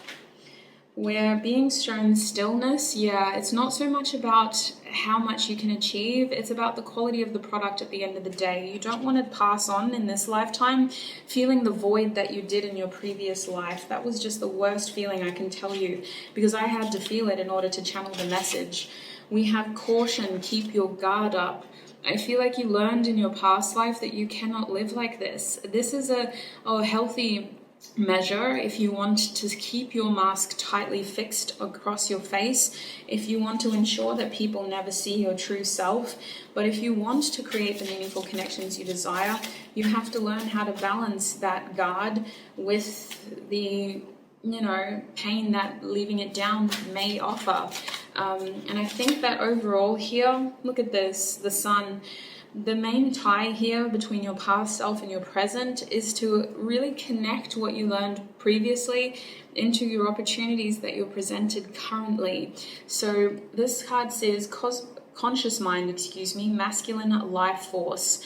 So I do think that in your case, you still have that hard-working ability. You still have this tenacity, this determination, this eagerness, but that doesn't mean you thrive in that energy. That energy is helpful, but you thrive when you're reflective, when you're slower, when you're thoughtful, when you're allowing life to kind of breathe, and when you're allowing yourself to breathe. You have those abilities, those qualities, but you don't thrive in them. You're not someone who's supposed to be on the point of burnout and exhaustion all the time. You're supposed to have a strong link to your subconscious mind as well. Your masculine energy is very present in your current lifetime, and it's not something that you should forget about. It's something that forged the journey that you have today and the opportunities that you have today. Bottom deck energy is the star, blessings, inspiration, and time to shine. You definitely have hopes and dreams that you wish to accomplish in this lifetime that you weren't able to achieve. Even though you were famous and you seem to have a lot of success, there's still a lot more that you want from now that you've been dreaming about or that you dreamt about in your final days. So group 2, you're a bit of a sentimental crew. I hope that was a helpful reading. That's what I'm seeing for you when it comes to your past life and how that is impacting your present. I hope this was an insightful reading for you. I hope it did tick a lot of those little boxes that you were curious about. You may have messages in other groups. The groups have been strangely specific, even though you got similar cards to another group. Yours was very, very different message. So if you feel called to, I do encourage you to have a look at another group. Otherwise, I do need to take this time to thank your spiritual team and my spiritual team for helping me channel today's messages, and more importantly, for keeping me safe while doing so. Thank you for all your support, Group 2. If you appreciated this reading, I would really like it and appreciate it if you gave it a thumbs up. And be sure to follow for more. I shall connect with you in another video. Bye! Hi Group 3 and welcome. If you had chosen the Buttercup card, then this is going to be your reading. And I'm filming your reading before I film the intro, so I don't know if I showed you this, but on your card you also have the word child. I'm sure I would have shown you, excuse me in my shakes, caffeine is still in my system. Child is very interesting. Child insinuates soft energy, a more innocent energy, a fresh energy, and one that's wanting to kind of develop more, whether that's through experience, whether that's through certain lessons in particular. I think it's lessons, sweets. Oof, I just got shivers. It's definitely lessons. Yeah, it feels like you've got more to do here. And honestly, yellow flowers or yellow butterflies could be significant for you, but we don't have a lot of buttercups in my part of the world. I think Southern Australia has them, and I used to see them a lot in New Zealand, but it's a very different energy, to be fair. Your group feels like in your past life you were still establishing yourself, or you were still trying to invent yourself and create yourself, and maybe in this life you finally get the chance to do that in a way that you want. But we're going to focus, the way that this reading is going to work, excuse me, I started like 3 sentences in one breath, typical Australian, that's how we talk. The way that this reading is going to work is we're going to look at your past life first, and then we're going to look at how this is impacting your current timeline, your present circumstances, your present life. So, looking at your past life, the first card that came out for you is this air card, which features all 3 air signs. We have Gemini up the top, Libra down here, and Aquarius in that corner. So honestly, the air signs in general for me represent a lot of thought, a lot of action, a lot of decisiveness, or at least a lot of planning through logical understanding. Depending on different aspects of astrology, you could also look at that as communication by way of technology and planning in terms of the future and thinking about things that or how the future can be created now, if that makes sense, through technology. Especially with Aquarius. Aquarius always makes me think of the future and kind of changing things up and doing things radically and looking at stuff in an individual way, not based on what happened in the past, but right here, right now, how can we take this and turn it into something new? So there is a heavy sense of like creation here through thought, through action, and maybe through the right kind of communication. We also have Aquarius here. I'm just going to explain these cards and then I'll explain how they personally feel connected to your past life. Aquarius is reversed, and I wasn't initially going to accept it, but it felt like it wasn't supposed to be upright. Aquarius for me is a sign about being a humanitarian, being subjective, being very much an individual and looking at others as an individual, embracing your unique quirks and kind of moving to the beat of your own drum with a level of acceptance that that's how others work as well. For that to be reversed, it makes me think that that either wasn't an option or that was a constant struggle and a constant challenge in your past life. It feels like you had some out-of-the-box ideas or some radical ways of thinking, or that you just wanted to be seen as an individual separate from those around you, and that wasn't something that you had the luxury of experiencing in your past life. And it sounds silly calling that a luxury, but that's what it feels like, Group 3. It feels like this could have been brought on even more through union, through marriage, through partnerships. With this air energy here, we have to acknowledge that Libra is in this triangle, and Libra is all about sort of partnerships in my mind and certain relationships, just similar to the 7th house. It is this feeling of connection, and I feel with that reverse that maybe you really struggled to be seen and understood by those around you in your past life, that you really felt like you weren't able to embrace your unique qualities. There might have been a side to you that felt like it was overshadowed by something else that was going on in that lifetime. I'm so sorry, group 3. I had to pause your reading. I just saw a blue-tongued lizard outside. My house is surrounded by wilderness, and I constantly see new native animals that I've never seen in the wild. I've only seen them in zoos, and that was just incredible. So I apologize, but I'm back. I just wanted to share that with you. So as we were saying, yeah, there was a side to you that was very individual, and it felt like it couldn't be absorbed in terms of society was like, no, thank you, turn it off, fit, conform, you're a part of us, you're not supposed to stand out, you're supposed to blend in. And you're like, but I want to do this.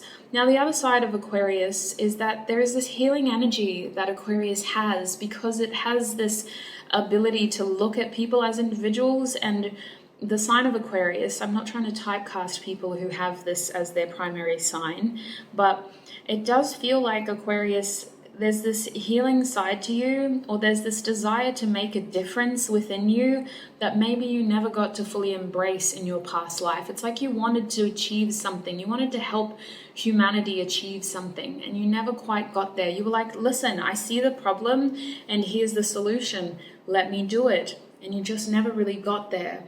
You were never able to fully achieve that. And we do kind of see that with waning crescent as well. Waning crescent is telling us that you did make sacrifices in your previous lifetime. Your past life was something that required you to release something that you really wanted. You had to kind of let go of these foolish, childish dreams, and you had to conform in a way that was necessary. But I don't think you ever lost that ability to see problems and to also identify the solutions. You never lost that desire to make a difference and to be a part of humanity in your own unique way. You seem to have this desire to be subjective and to look at everything on an individual basis, rather than typecasting a whole society and expecting people to fit into certain standards. You seem to be someone who, in your past life, you had to kind of just accept it for what it is, swallow that, comment, and keep on keeping on. So I'm going to get tarot now so that we can better understand these cards and get more specific and really look into who you were in this past life. Spirit, who was group 3 in their past life?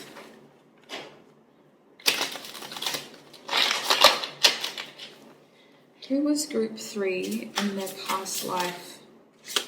We have the King of Cups coming out reversed. We also have the Wheel of Fortune reversed. Yeah. Who was group 3 in a past life, Spirit? We also have the Queen of Wands in the reverse. And we have the Page of Wands upright. Curiouser and Curiouser, group 3. Your bottom deck energy is the Lover's card reversed. Wow. Interesting.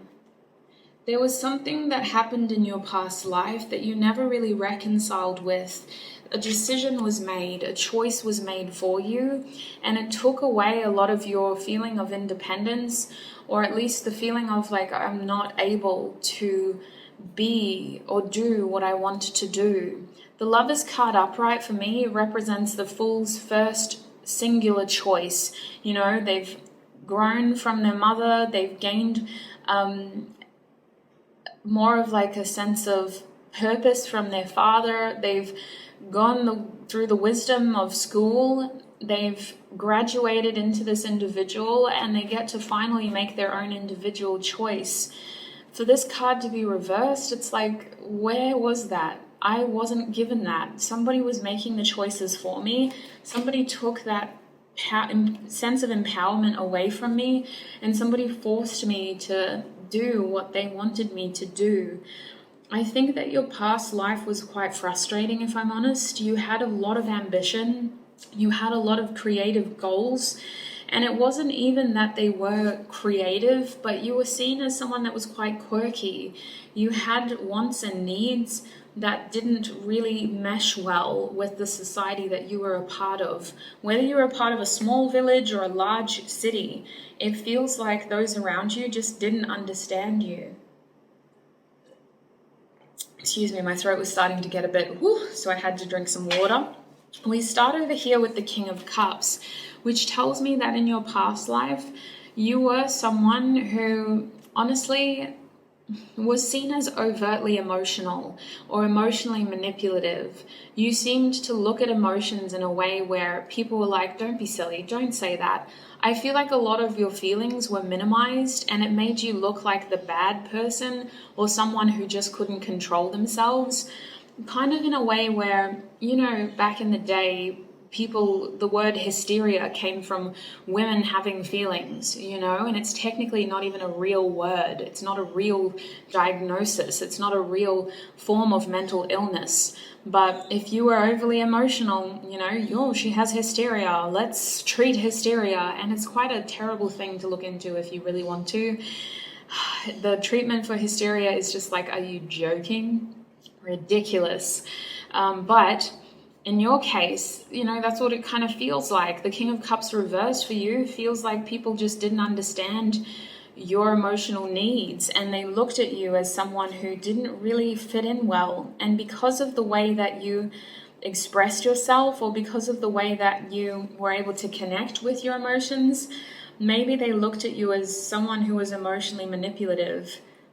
You seem here with the King of Cups to be someone who was taught to be very careful about who you share certain feelings with, because initially it was something that set you apart from the crowd, and then as time went on, it made you look like a bad person. You're asking questions that we're not supposed to ask. You're thinking about curious emotional concepts that we're not supposed to challenge or question. And it was kind of like why are you doing this? You're making it very painful and uncomfortable for everybody. So it feels like you had to kind of keep that side to you very quiet, and it made you look like you were always guarded, brooding, or just kind of secretive when it came to your true feelings. I do think that you had one relationship in this past life that really was like your safety net that you could open up to, especially if you were a masculine energy. It feels like your feminine energy became someone who was very much your confidant. But if you were a feminine energy in this past life, your partner did not understand you. Your partner did not understand your emotional needs, and they really struggled to connect with your desire to want to look at things in an individual way, and a desire to want to make a difference for fellow people. It's like you were someone who was shown to be very secretive and careful about what they showed in terms of their emotion, their compassion, their kindness, and their ability to connect with others. You had to kind of have this sort of guard up here, like a filtration system. And I think that moving forward with the wheel here reversed, in your past life, it felt like you were born at the wrong time. Right person, wrong time. It felt like you just didn't get to be or do or achieve the things that you actually wanted to. The wheel reverse tells me right person, wrong time. It's literally like, why the heck did you give me such a radical mind at a time where things are so secretive and restrictive? And I think that all of this had to happen so that you could look at the most unfortunate circumstances in humanity and how you want to change that or better that next time. You're very good at identifying hardship and solutions as well. And you're someone who, when you're given a difficult situation, you do adapt, even if that means to suppress, to pretend, to hide, to covet. You do adapt. You're someone who has this sort of stubborn side to you, but you also know how to kind of mesh well with your environment is what I feel. And the wheel reverse tells me that your past life was just like, oh, why was I born now? This is just not my time. Nobody understands me. Nobody gets me. People just don't gel well with me. I'm like an alien living among humans. This just doesn't feel right. Surely there's got to be more. And I think that because of that, it was very difficult for you to kind of connect with the right people. It feels like you did have a confidant. If it wasn't your partner, it was definitely a friend, but even they didn't truly get you. Even they didn't truly understand your thought patterns and why you had this desire to be so curious and to be so connecting and engaging. They were like, we don't ask those questions. We don't do those things. We don't go to that side of town. We don't talk to that kind of people. We don't question the status quo. We don't ask why that law exists. We don't go to those kinds of meetings. Whatever it was, you really just kind of stood by yourself in the society that you were born in. And I think that you wanted to travel in this life. I think that you were able to do some traveling, but not nearly enough. Your kind of thinking, it makes me think that in the same time, you're over here in England being told that you can't vote, whereas women in the US had their own estates and wealthy sort of properties and cattle yards, and you're over here like, oof, I can't even vote. I'm not even recognized as a human. I'm property, and then people in the US in the 1800s are doing this, that, and what? They're heiresses, they're governors. What the heck is going on? So it's like you wanted to go over there and see other parts of the world and be a part of that society instead, or you wanted to just disregard society altogether and go visit that unnamed culture instead. But you couldn't travel that far. So I see here with the Queen of Wands reversed that for you in your past life, there was a lot of ambition and desire that was untapped, and it felt like you were constantly trying to restrain yourself. It felt like you were somewhat of like a beauty. You had this unique look about you that really stood out, and I feel like a lot of people were kind of pulled towards you and then repelled by your energy because you had such a specific vibration. Certain people just couldn't get along with you. You really stood out in your own way. And it could even translate with this card being reversed as you ending up, feeling like that you constantly had a piece of mud on your face or something, and people would always kind of look at you and go, oh yeah, that's so-and-so, the town loony, the town crazy. They live outside of town and they don't really have any friends or family. It's just like, honestly, it's a feeling of in your own little world when you are alone and able to be your authentic self, you were just happy. You were like, oh, thank God I can breathe and not have to pretend like I agree with what people are saying and doing. But when you had to go out and be a part of society, it was a very uncomfortable, draining experience. It also feels like with the Queen of Wands reversed that you had goals that you didn't get to do. So the Queen of Wands and the Page of Wands tells me you had ambition. I've talked about this already. But I do think with the Queen of Wands reversed that a lot of your manifestations didn't come true in this lifetime. You hoped, you wished, you manifested for positive change, and you weren't able to see that in your lifetime. It feels like you underwent a lot of you experienced a lot of unfortunate situations, or you became witness to a lot of unfortunate situations. You had to look at things in the worst case, and you wanted and hoped and manifested for things to get better, but you weren't able to see that in your lifetime. Because of this, you may have alienated yourself from people who, you were born with in terms of family. You may have ended up getting outcasted or disowned because it feels like you just couldn't continue to kind of be a part of that. Or you were just kind of this, what do they call it when, like a matron, you really struggled to kind of carve your own experience in this lifetime. It felt like what you wanted to do, you were born at the wrong time, a young soul in a very restrictive area, and you didn't get to achieve nearly as much as you wanted to. I feel like we're harping on with the same messages here. So quickly, with the Page of Wands, there's a lot of desire, curiosity, eagerness. to experience, to explore, to embark on a journey. And I think that you started that in your previous lifetime. You weren't able to achieve it though. You started to really do things in a way where, wow, this is getting somewhere. This feels meaningful. This feels exactly like it's, you know, hitting in those ambitious areas of my personality that I want to address. You started to create something here that maybe didn't get to fully thrive. But I also see the Page of Wands as you sort of being able to experience something that was enough to kind of curb this Queen of Wands reversed energy. It's almost like, say this is a terrible example, but say you have a severed limb, right? The blood's gushing out everywhere, and instead of being able to take you to surgery and to immediately ease the pain, you're given a tourniquet to stop the bleeding and a bit of like morphine. That's what the Page of Wands is. Instead of really solving the problem for you, getting you into surgery and fixing that pain and stopping you from bleeding out, you were given this small opportunity to do this, and that was enough to be able to go, oh, okay, it's not that bad, I guess, but I still didn't get to go to surgery, or I still didn't get to do exactly what I wanted to do here.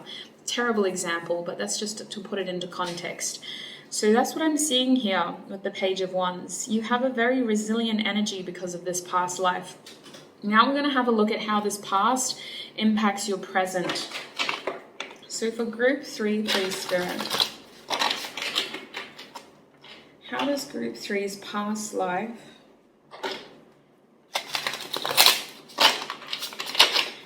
Group 3's past life impact their present?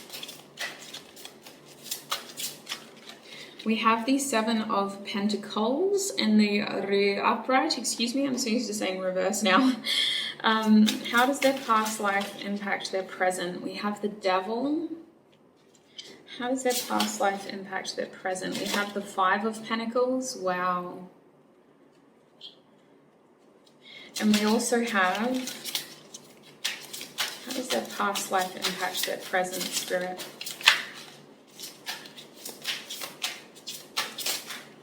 The 5 of Cups. Interesting. I heard that song. What's it from? Love Monster? I'm going through changes. It's its own song as well, but I know it from Netflix.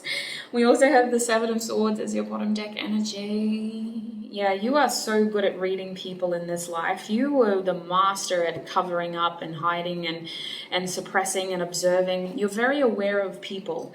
You know people well because you've spent a whole lifetime observing them in their curious tendencies.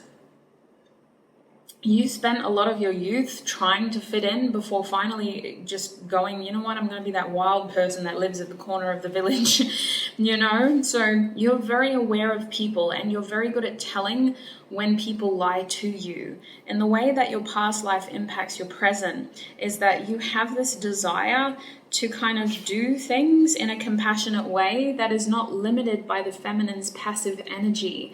It's kind of like, you want to create something, you want to explore something with compassion, with wisdom, but you don't want to limit yourself to passive energy. You want to take, you want to do.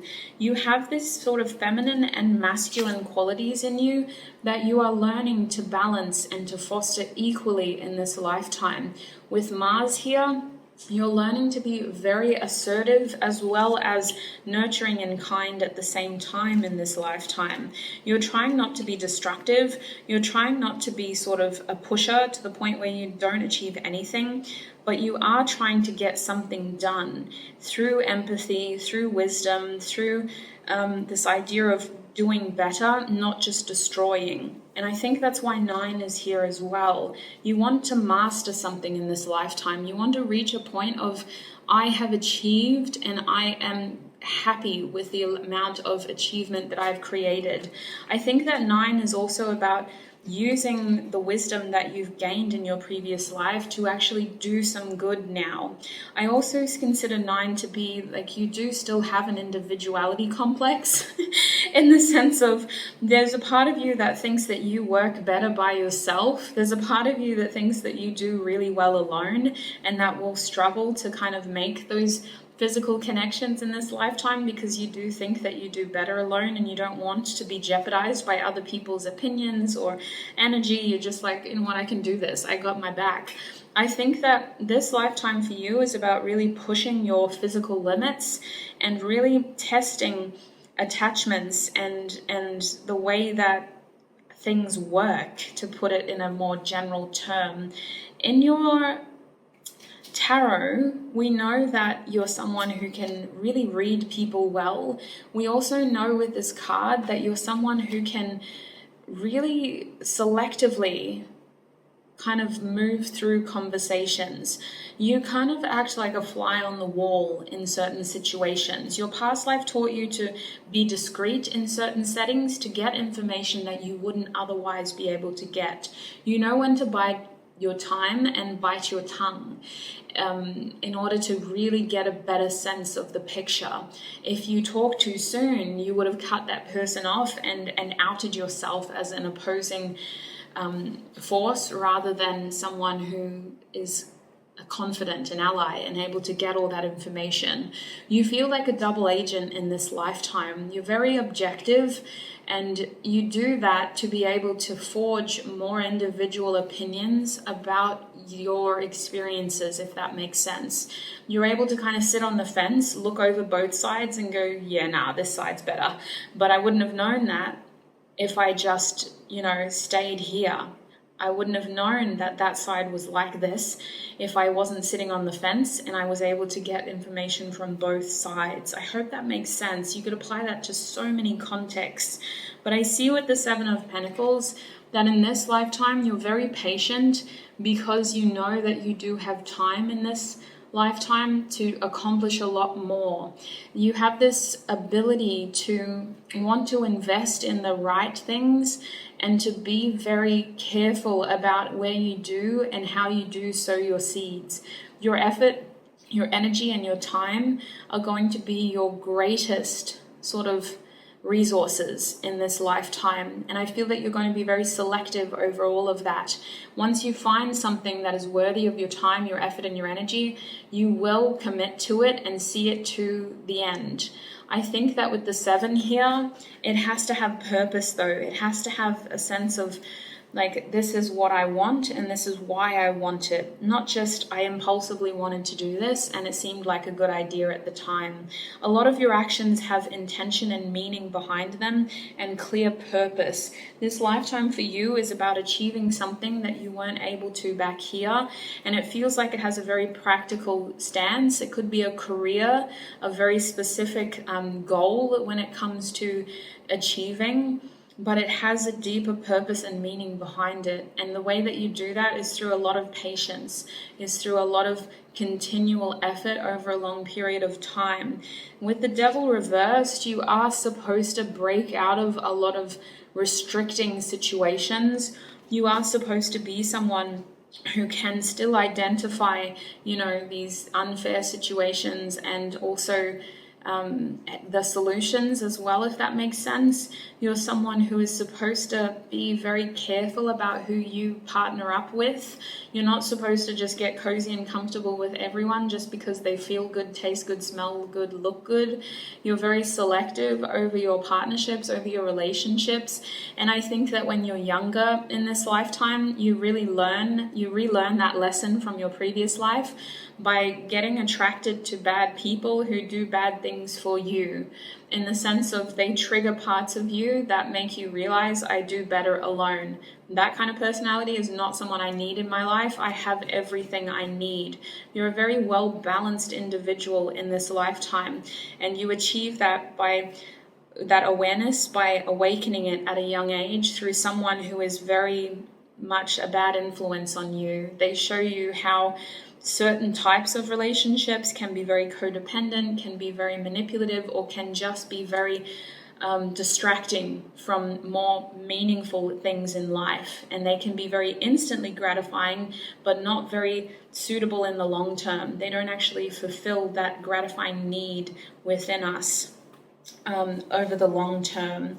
I think that with the Five of Pentacles here, you are someone who still struggles to connect, mostly because you look for meaningful connections. You don't like to be taken advantage of. You don't like other people to feel like they're being taken advantage of. So you could have a stint in humanity, helping people with social work or something. I feel like you're someone who tries to help people who are put in unfair situations, but this is a very material way. This is someone who lacks shelter, or who lacks food, or who lacks a certain resource, and it feels like you're very this is a point of reference for you in this lifetime because of what happened over here. You have this humanitarian streak, that seems to want to do something about it in this lifetime. You want to make a change in this lifetime. You want to achieve something in this lifetime. Even if you're barely scratching the surface, if you can do something, you want to do it. You want to make a difference. And it feels like this is very much a gratifying need within you. Even if you know, like at the end of the day, you're only one person, you still feel like you've made a difference. And it could be as simple as every time you go to the supermarket, any spare change you have, you donate it, or whenever you go out, if somebody asks you for money, you buy them a sandwich, whatever it is. Maybe in your profession, you choose a healing profession, someone who's able to advocate for other people in unfair situations, or someone who's able to support people who lack the resources to be able to survive. You seem to want to help people here to fulfill their basic needs.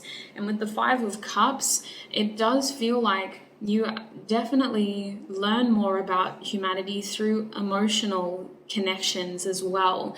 The Five of Cups tells me that in your past, you weren't able to really answer a lot of the questions that you had about love, about relationships, and about kindness, and why people do things, and why certain pain has to happen. And in this life, you want to tackle that head on. So you may have some very challenging experiences in this life, like loss, like sadness, like disappointment, like rejection, because you didn't get to understand those feelings in your past life. So in this life, you don't just understand it, but you understand how to move through it, how to resolve those feelings, how to work with those feelings, how to use those challenging situations to build your character and to keep moving forward. You understand here that loss is a part of life, disappointment is a part of life, and it does not slow you down. Let's see if there's anything that I've missed here to close your reading. Group 3, please, Spirit. What else do they need to know about their past life? What else does Group 3 need to know about their past life? We have speak up, use your voice to express yourself. Absolutely, you were supposed to be an advocator. In your past life, you weren't given that option. You were told to hush, hush, fit in.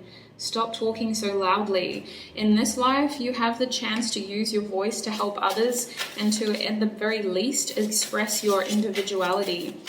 Group 3, please, Spirit. We have you are safe. The universe has your back. You're incarnated at a time where you can be yourself, where you can be seen as yourself, and where you can stand as yourself.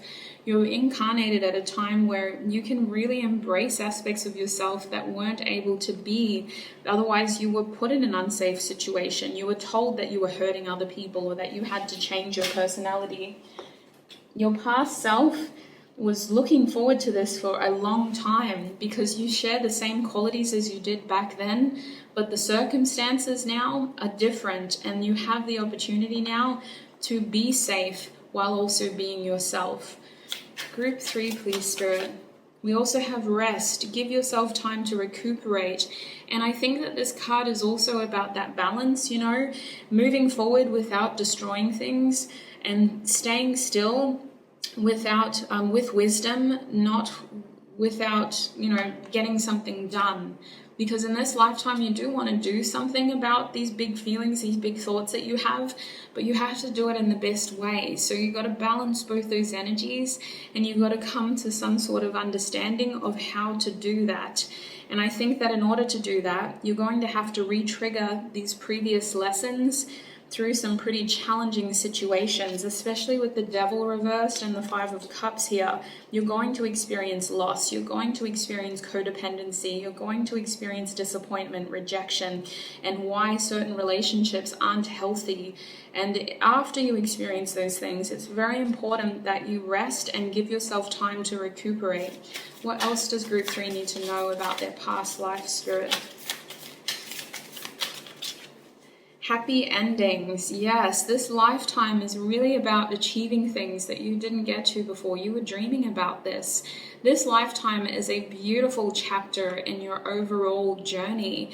We're looking at an opportunity to celebrate and to have that happy ending, and they all lived happily ever after. This lifetime is like a breath of fresh air that your previous past self dreamt and wished for, and it honestly feels like you have a lot of support because of this. You made a lot of strong connections to your spiritual team back here, and they vowed to continue to guide you through here, and it feels like you have a lot of ancestors who are just looking at you like, wow, look at who they are, look at what they're going to do. They don't think they're doing a lot, but if they only knew where they came from. They are incredible. They are achieving so much, and we're so proud of them. Your bottom deck energy is remember who you are. Return to your roots. Always stay true to who you are. Don't dim to fit in this lifetime. You are made just as you are intended to be. Group 3, that's what I see for you. It has been a pleasure reading for you today. I nearly cried at the end. You have a very active spiritual team who's very, very, very grateful that you are going to be who you are going to be when you are. So I need to thank them and my own spiritual team for helping me channel today's messages and for keeping me safe while doing so. Thank you for all of your support, Group 3. Please look after your beautiful self. If you enjoyed this video, give it a thumbs up, subscribe for more, and I shall connect with you in another video. Bye! Hi Group 4 and welcome! If you chose the nasturtium plant card, or flower card should I say, then this is going to be your reading. So Group 4, this card is very, very, very different to the other energies. So to be honest, they're all very different. But this card specifically says Warrior Princess on it as well. And it gives me a feeling as though you have a diversity to you that your past self and your current self seem to share. Now, warrior insinuates you're very strong, you have courage, or in the very least, you're very capable, and you're someone who rises to the occasion. There's also a softness to you with the word princess following. There's a softness to you that needs to be honored and treasured, and that seems to insinuate a level of like royalty, or in the very least, what's that word? Regality. You seem to have qualities within you that your past self also had, that you are continuing to foster in this lifetime. You seem to be very resilient, you seem to be very capable, you seem to be very dependable, and you seem to have a level of status or acquisition, shall we say, in this lifetime, as well as in your past. So the way that your past life reading is going to work is we're going to focus on your past first, figure out who you were back then, and then we're going to look at how that is impacting you currently down here. So up here are the cards that I drew from this new deck about your past life.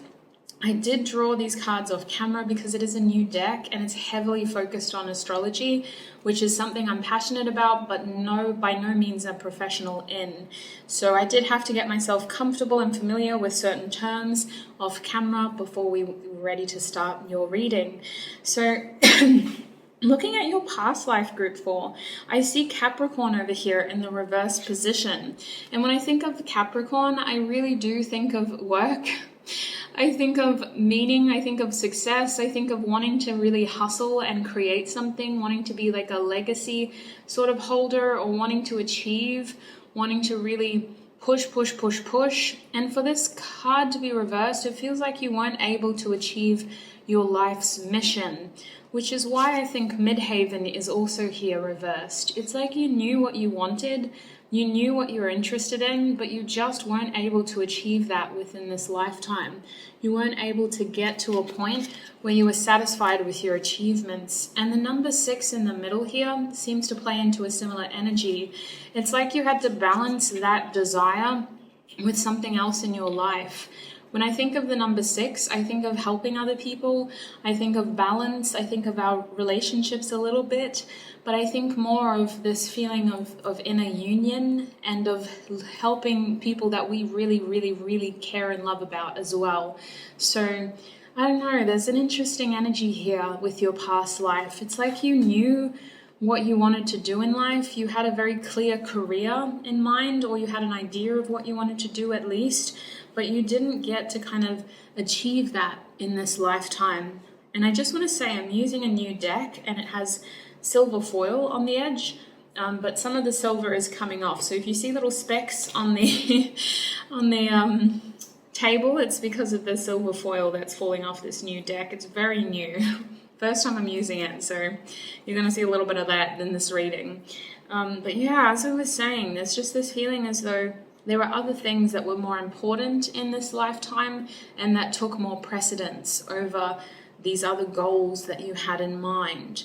I have a feeling that this could have been family. Capricorns are often underestimated for their sentimental values and for their ability to kind of be loyal and be very kind to the people that they love. They show love in a different way sometimes, but very, very loyal signs.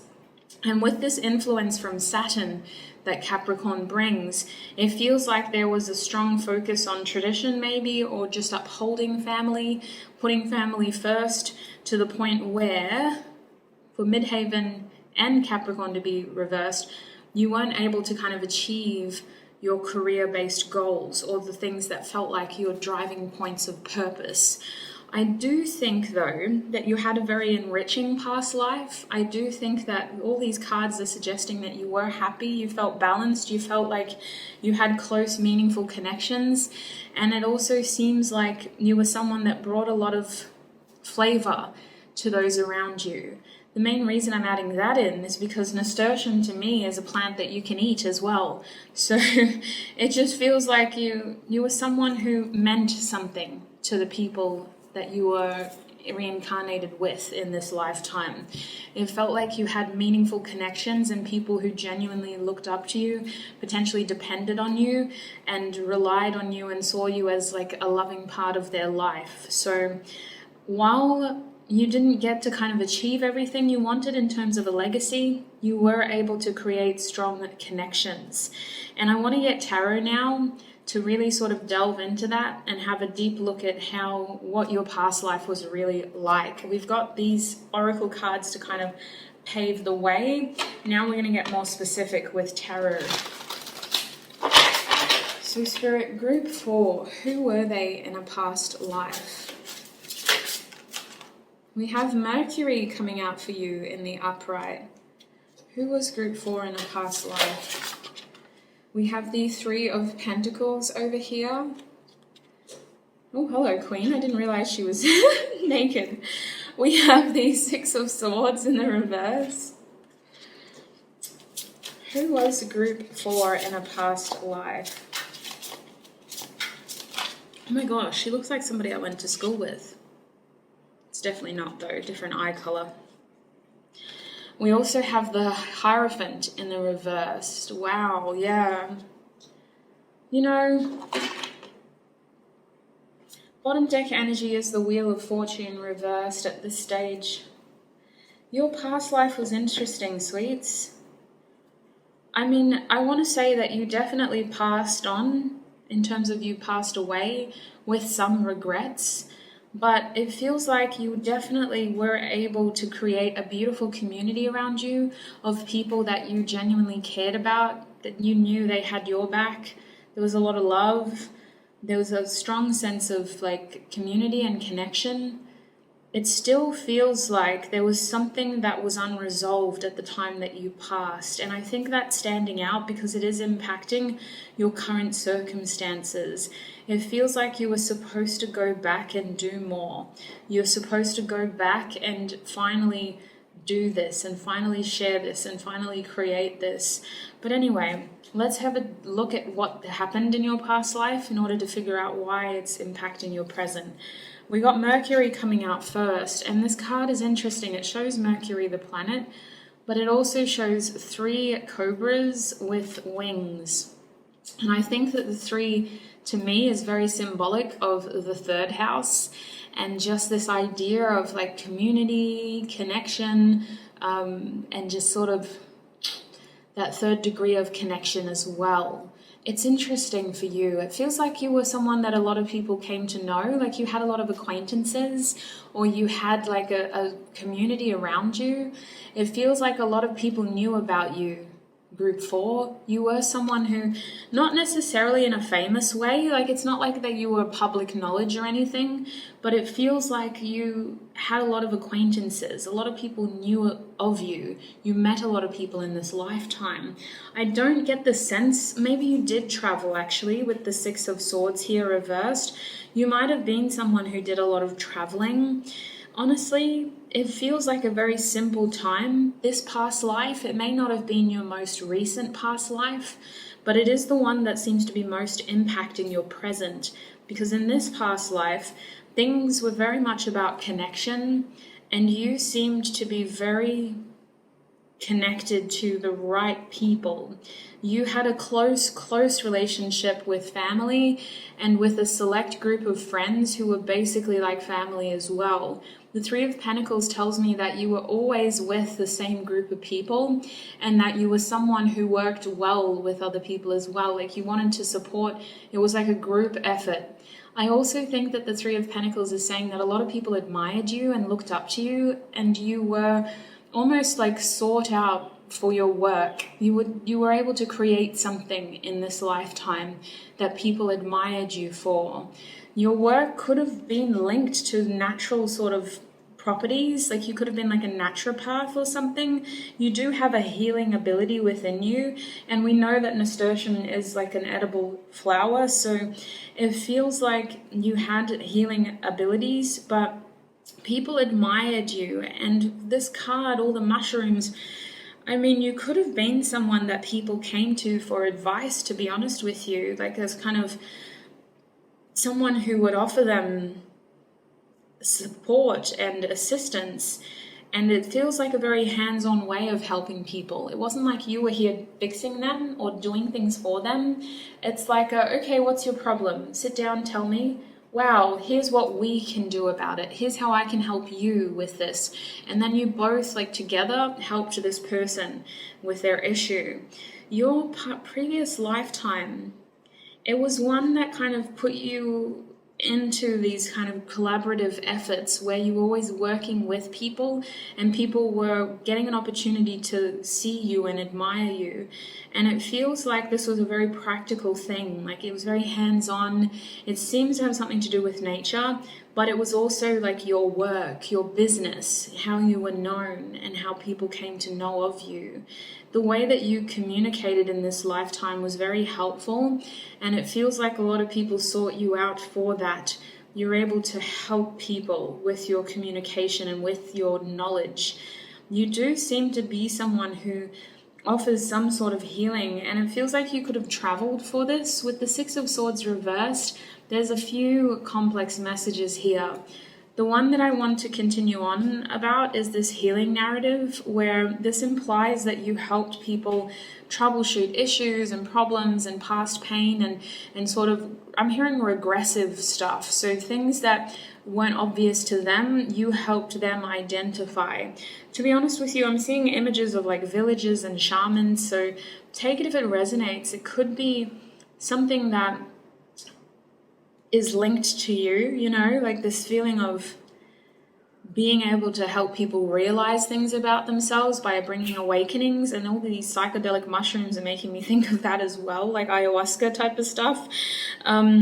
But on top of that, on top of your ability to kind of see things and help people see things about themselves, I feel that in this past life, there was this one part of your life that you kind of passed away thinking about, and it feels like a slight regret. It more so feels like I need to do more of that next time. If I get another chance, I'm going to focus on this instead. I'm going to use this to focus on that. So I feel like there was something unresolved here in your past when you passed away in this lifetime that you wanted to focus on if you had the chance to next time. And that seems to be where we're going to see answers down here, okay? So it's not that I'm not focusing on it, but the answers lie in the next segment of your reading. So we're not going to harp on about it here. We're going to keep looking at what you experienced in this past life. The Six of Swords reverse confirms to me that you met a lot of people, but you weren't close with a lot of people. You were very selective about who you kept close to you, but you definitely came into contact with quite a few strangers. Not a lot of people seem to know you well, but a lot of people knew of you. The other thing with the Six of Swords is that healing ability that you seem to possess. It was more about soothing people's minds and helping them believe that they could be better. You know, it's not so much the properties that you were often offering people, although you definitely had admirers based on what you were able to physically do.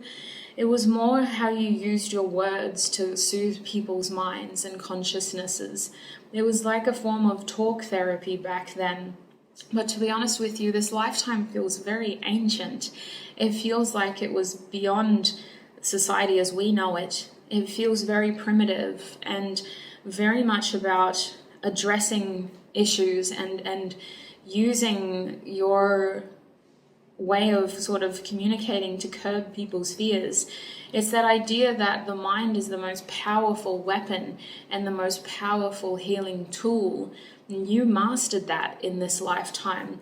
You were able to convince people, like a placebo effect, that they were healed.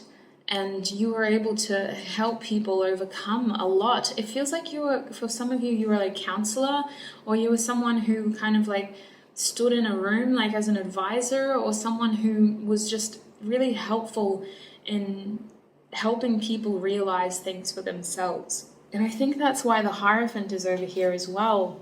It wasn't at all orthodox. It reminds me of The Prince of Egypt. I don't know if you've seen that movie. It's an old like Disney movie. I grew up watching it. It's not that old compared to like Snow White. It wasn't made in the 50s or anything, but The Prince of Egypt, there's this like sorcerer who's not at all orthodox, and honestly in that movie is a bit wicked, evil. But that's what I'm seeing with this Hierophant reversed. It's not like you were a part of religion or anything, but you did have your own special kind of wisdom to offer, and the way that you did that was very secondary. It was like leading the horse to the stream and giving them the choice of whether they wanted to drink or not. And I think that this ability within you was something that in that lifetime flourished, because people were more open to these kind of out of the box ways of doing things. There wasn't any specific kind of tradition. It was more like, yeah, that's the town's voodoo person, or that's the king's, sorcerer. It just feels like you had quite a little bit of influence, like quite a lot of influence, if I'm honest, but you didn't see it as that. You were more of like an advisor, and the decision making was handed to the individual that you were advising. I also think that in this role, you did kind of operate by your own kind of rules. Like in this lifetime, it feels like that kind of living puts you in an awkward stance. Like you don't really seem to fit into anything. You seem to stand out and sit apart from everybody else. The Hierophant reverse tells me that you weren't a conformist. You were someone who established your own set of rules and regulations, and you established your own traditions as well. You could have started some traditions that we still know today even, but definitely you were very powerful, just very much not like not really seeing it that way. You know, you're not there for the power. You're there because you're good at it. And it's something that seemed to just kind of take you on its own little journey. How did you get into this? How did they get into this, Spirit? Oh, wow. I forgot about your bottom deck energy, the Wheel of Fortune reversed. So for some of you, you could have been forced into this. It could have been a situation where it was very much out of your control. You know, you were just kind of shown these things, and then all of a sudden they became reliant upon you and your ability. It feels like you definitely had regrets in this lifetime. You wish you did more. You wish you said more, apparently. You were too open and you didn't really stand for anything. You were on this objective. It feels like you're on this objective sort of fence is what I describe it as. And because you didn't stand for anything, you fell for a lot. And I feel like if you were in the wrong hands, people could have used you and your abilities for the wrong thing. Now, when I talk about advice here, maybe you were just this colorful character who had a lot of practical wisdom. Whatever it was, you didn't fit into the society that you lived in, and you definitely stood out as an unorthodox, non-traditional person who had a lot of influence over some very powerful people, which made you secondarily very powerful. I see that you did have a sense of harmony in your life though, and it feels like you got to experience a lot of things and you got to travel, but not a lot of people knew you well. You valued your close friends, your close family. You had a lot of admirers, a lot of people knew of you, but there was still this feeling of regret, and that's where I want to dive into next. I want to have a look at what this regret is. So in terms of how your past life is impacting your present, we have Neptune coming out first. And Neptune is to me about fantasy, illusion, mysticism, you know, a strong feeling of like intuition, and like you're kind of crossing over the barrier of what we tangibly know versus what we intuitively know. It's also this feeling of like twisting things to the point of illusions, and I would even say addictions, but maybe not so much in Neptune's energy itself. I just feel like in your past life, you were kind of shown how powerful someone's mind can be. And in your current life, it's really impacting this society in an unhelpful way. Like I would look at it as you're very, very aware of addiction in this life, of mental health, of how the mind can really cause a lot of challenges in an individual's life. You might be someone who has a very healthy imagination and a very overactive imagination. Maybe you're someone who has a strong connection still to your intuition and you're able to pick up on things that other people don't. You would definitely toe across the line of real and fantasy, in the sense of you see things that other people don't and you feel things that other people don't. But I also think that your awareness of how strong the mind is has been passed on to you in this present timeline. And you may be someone who experiences primarily or secondarily addiction and mental health concerns. It does feel like you are supposed to use your awareness of this ability in this lifetime in a way that you didn't get to over here. Obviously, back then, it was all about sort of building and creating and partnerships. In this past life, it felt like you had to just keep things rolling over smoothly. Like we had to, you know, sow the crops and then harvest them. We had to make sure the village has water. We have to make sure we're ready for war to defend our land. We have to do this, we have to do that. Like just those were the needs back then. But now the needs are, we have a whole generation of people with anxiety and depression. We have a whole cohort of individuals awakening spiritually and asking profound questions about what else is out there and needing support and people who can toe into those realms to offer them guidance. So you awakened now to help with that. You have this ability to understand the mind's power and how it leads you into other realms of reality, and you are supposed to use that in some way in this lifetime, whether it's as basic as you have an amazing meme account on Instagram that a lot of people can relate to, and it's a source of escapism as well as connection, in a sense of these memes might kind of be real and be roasting the terrible reality of my mental health, but I can relate to it, and it feels like I'm so seen by this content creator.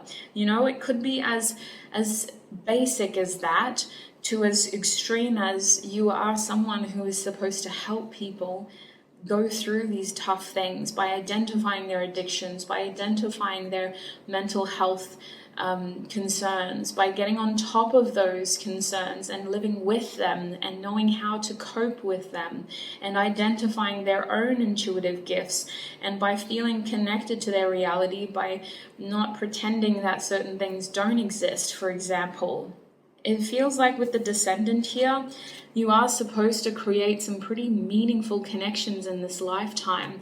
This card is all about partnerships. And we know that you had meaningful partnerships here, that you really worked well with these people in your past life. And that's something that translates into this life as well.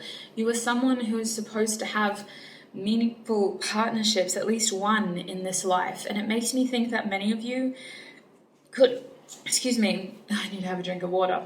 Ooh, big message coming. It just so happened to coincide with that choking. But anyway, the Descendant is saying that many of you may have a divine counterpart in this lifetime who helps you awaken to your abilities and your purpose by triggering this awakening moment. I see the Descendant as a very stable partnership in this lifetime, someone who you can see as a source of inspiration and as someone to inspire you to keep going, as well as support you on the journey forward. So you aren't supposed to say, as far as I'm aware, I'll get Tarot to confirm, but you aren't supposed to stay focused on them, in the sense of the separation from them isn't supposed to be your main point of focus. Either it will get easier and you will either come into union, or something else will happen. But I do think that partnerships in general and working with people and supporting people is a big part of who you are in your past and currently. I think that the other reason the Descendant is here is you may help other people find their partners in this life. You may help guide other people through love and relationships, whether you end up turning it into a career or whether it's just something that you end up being very good at, that people who know you come and seek you out for. You know, you seem to be someone where partnership is very important to your mission in this lifetime. And I see over here with Fixed that there is something about you coming back this time around that is very strictly you must adhere to. It's like this is one of the main reasons you're here, okay? I was about to say Spirit. Oh my God, I'm calling you Spirit. Who are you, group 4? Oh my gosh. Oh wow, you're an old entity. You're very aged. I definitely think that this past life is an ancient past life of yours, because this time around, you're still, doing what the rest of us are doing, coasting through, gathering your experiences. Woo, gonna have that mojito. But underneath all of that, you have this very specific purpose that you must adhere to with stubbornness. If you sway from this path, once you've awakened to it, you will be forced to come back into it. You may be someone that's like, man, I hate dealing with other people's problems. I'm just going to go work as an accountant for a large company and never talk to anyone. You will be steered back onto this path of healing and awakening and mysticism. In every turn, you're going to be able to help people, whether that means that you're surrounded by people who have addictions and mental health concerns, and it's to the point where you're like, I need to know more about this. I need to figure out how I can help with this. Or whether it's because you get extremely vivid dreams and daydreams and messages that you yourself don't know or understand, so you have to get education about that. Why am I seeing this number all the time? Why am I having dreams about this? Why do I suddenly know what the Hierophant means? Why am I suddenly curious about energy healing? Why do I attract this kind of person into my life specifically, and they always leave healed while I'm left carrying their burdens? It feels like you are stubbornly here to continue this mission in this lifetime because you need to be. A lot of people need someone with your awareness and with your healing abilities right here, right now. The context has changed, but the issues remain the same. Let's see what tarot can tell us, filling in the gaps real quick. I wasn't supposed to talk this long, but if you know me by now, you know I love to talk, apparently. So group 4, please, Spirit. How does their past life impact their current? How does their past life impact their current? We have... Wow, yeah. First of all, the Wheel of Fortune is coming out again, reversed. We also have the 6 of Pentacles, charity, giving, balancing out debts, making sure that everybody is it's all working fairly.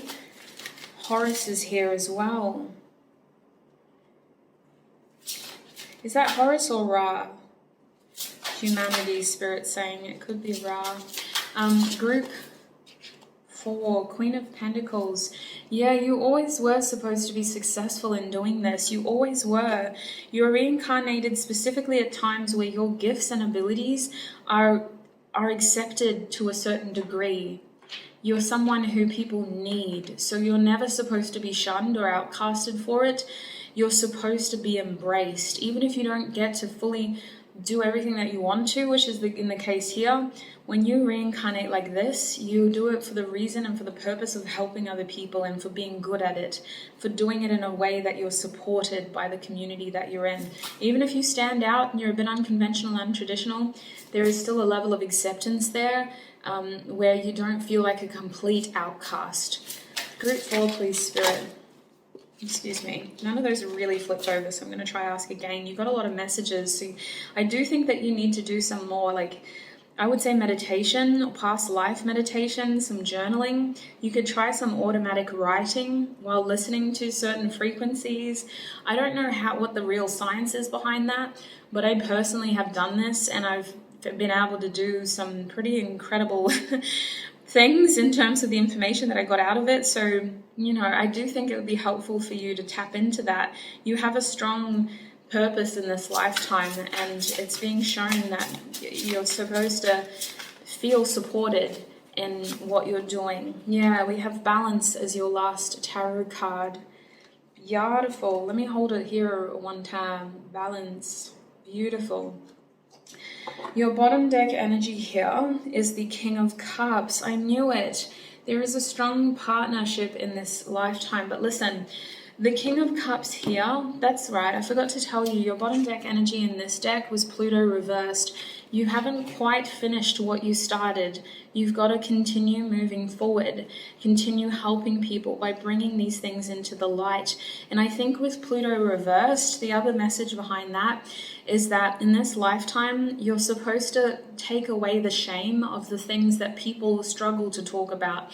You're supposed to take away the guilt and help people deal with the pain of things that people have meant or conditioned to feel ashamed about. When Pluto is hiding, it's because there are some things that either we don't want to see or that we can't focus on right now. And I think that your main reason, or the main way that your past is linked to your present, is that in the very least, you're uncovering a lot about yourself in this lifetime that is very transformative and very, very helpful to other people. At the very most, you are an incredible healer who is going to help a lot of people heal a lot of big, big issues. You are a very emotionally mature person, and you are supposed to develop a very mature, responsible attitude towards people's emotions. You look at emotions in this lifetime because of your past as hints into what is hurting someone and how they can heal that hurt. Your emotions are like symptoms to true pain that needs to be addressed, and you are so aware of this and so able to work with this. It feels like with the wheel reversed, there is a lot that you technically need to do, and I don't know if you're going to have enough time to do it in this lifetime. It feels like you wrong person, right time. It's very much about catching up and getting you up to speed in the shortest amount of time as possible. So you may be a group that's had a really rough upbringing, that's had to witness some heavy stuff very quickly in a short amount of time in order to gain this level of emotional maturity and wisdom and insight. You're supposed to experience the unfortunate a series of events in order to awaken you and trigger these events from your past so that you can get up to speed with your abilities and your gifts in helping others, because you are definitely here to help others with the Six of Pentacles. You're helping balance out a lot of debt, and it feels like this is helping other people with their debt. And by turn, this is helping you get a very enriching sense of gratification in this lifetime that you weren't truly afforded in your past life. In your past life, you were a secondarily very powerful person, but it feels like you're advising powerful people. In this life, you're advising regular folk who just need help getting through. And they're very important to you. It's more enriching to you in this way. I see that in this current life, you are supposed to be very successful at what you do, and you're supposed to receive recognition and support from the community that you do it for. You're still a very sentimental person, and I wouldn't be surprised if family is still something that you're very connected to, whether that means that that's family that you were born into or family that you've created for yourself. You're a nurturing soul who is very grounded, and you come across as very mature and balanced. You have a very empathetic side to you as well as a very practical side to you that comes across as very grounded and nurturing and sympathetic and intuitive, which is where balance comes into play here. You have this ability to help other people by connecting with them, by relating to them, and by showing qualities within yourself that they admire and that they want, that they trust. I do think with balance here that your life is going to be a little bit of like a best of two different worlds, or like one foot in two worlds. You may have a side to you that's very mystical, and there could be a side to you that's very connected to the earthly plane as well. Maybe you love the idea of, certain types of success based on material goods, but you have this intuitive side to you that also just loves to daydream and fantasize and channel energy and connect with your spirit guides, etc. There seems to be a balance here of both practical and intuitive with the King of Cups. Are there any closing messages of support? I'm going way over time for you, Group 4. Any other closing messages of support for Group 4 about their past alive?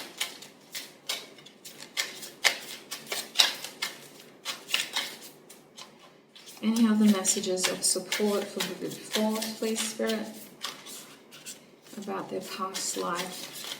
Are there any other messages of support?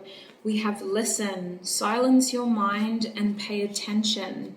And I think that in your past, that's something that you actually regret. You were a conduit, you were a channeler, you were a healer, but you were so adamant in making the person that you were channeling for responsible for the information that you accidentally helped some very powerful people become even more powerful. And I feel like you regret being the conduit that others in very privileged positions used, which is why you're trying to help people in more personal ways now.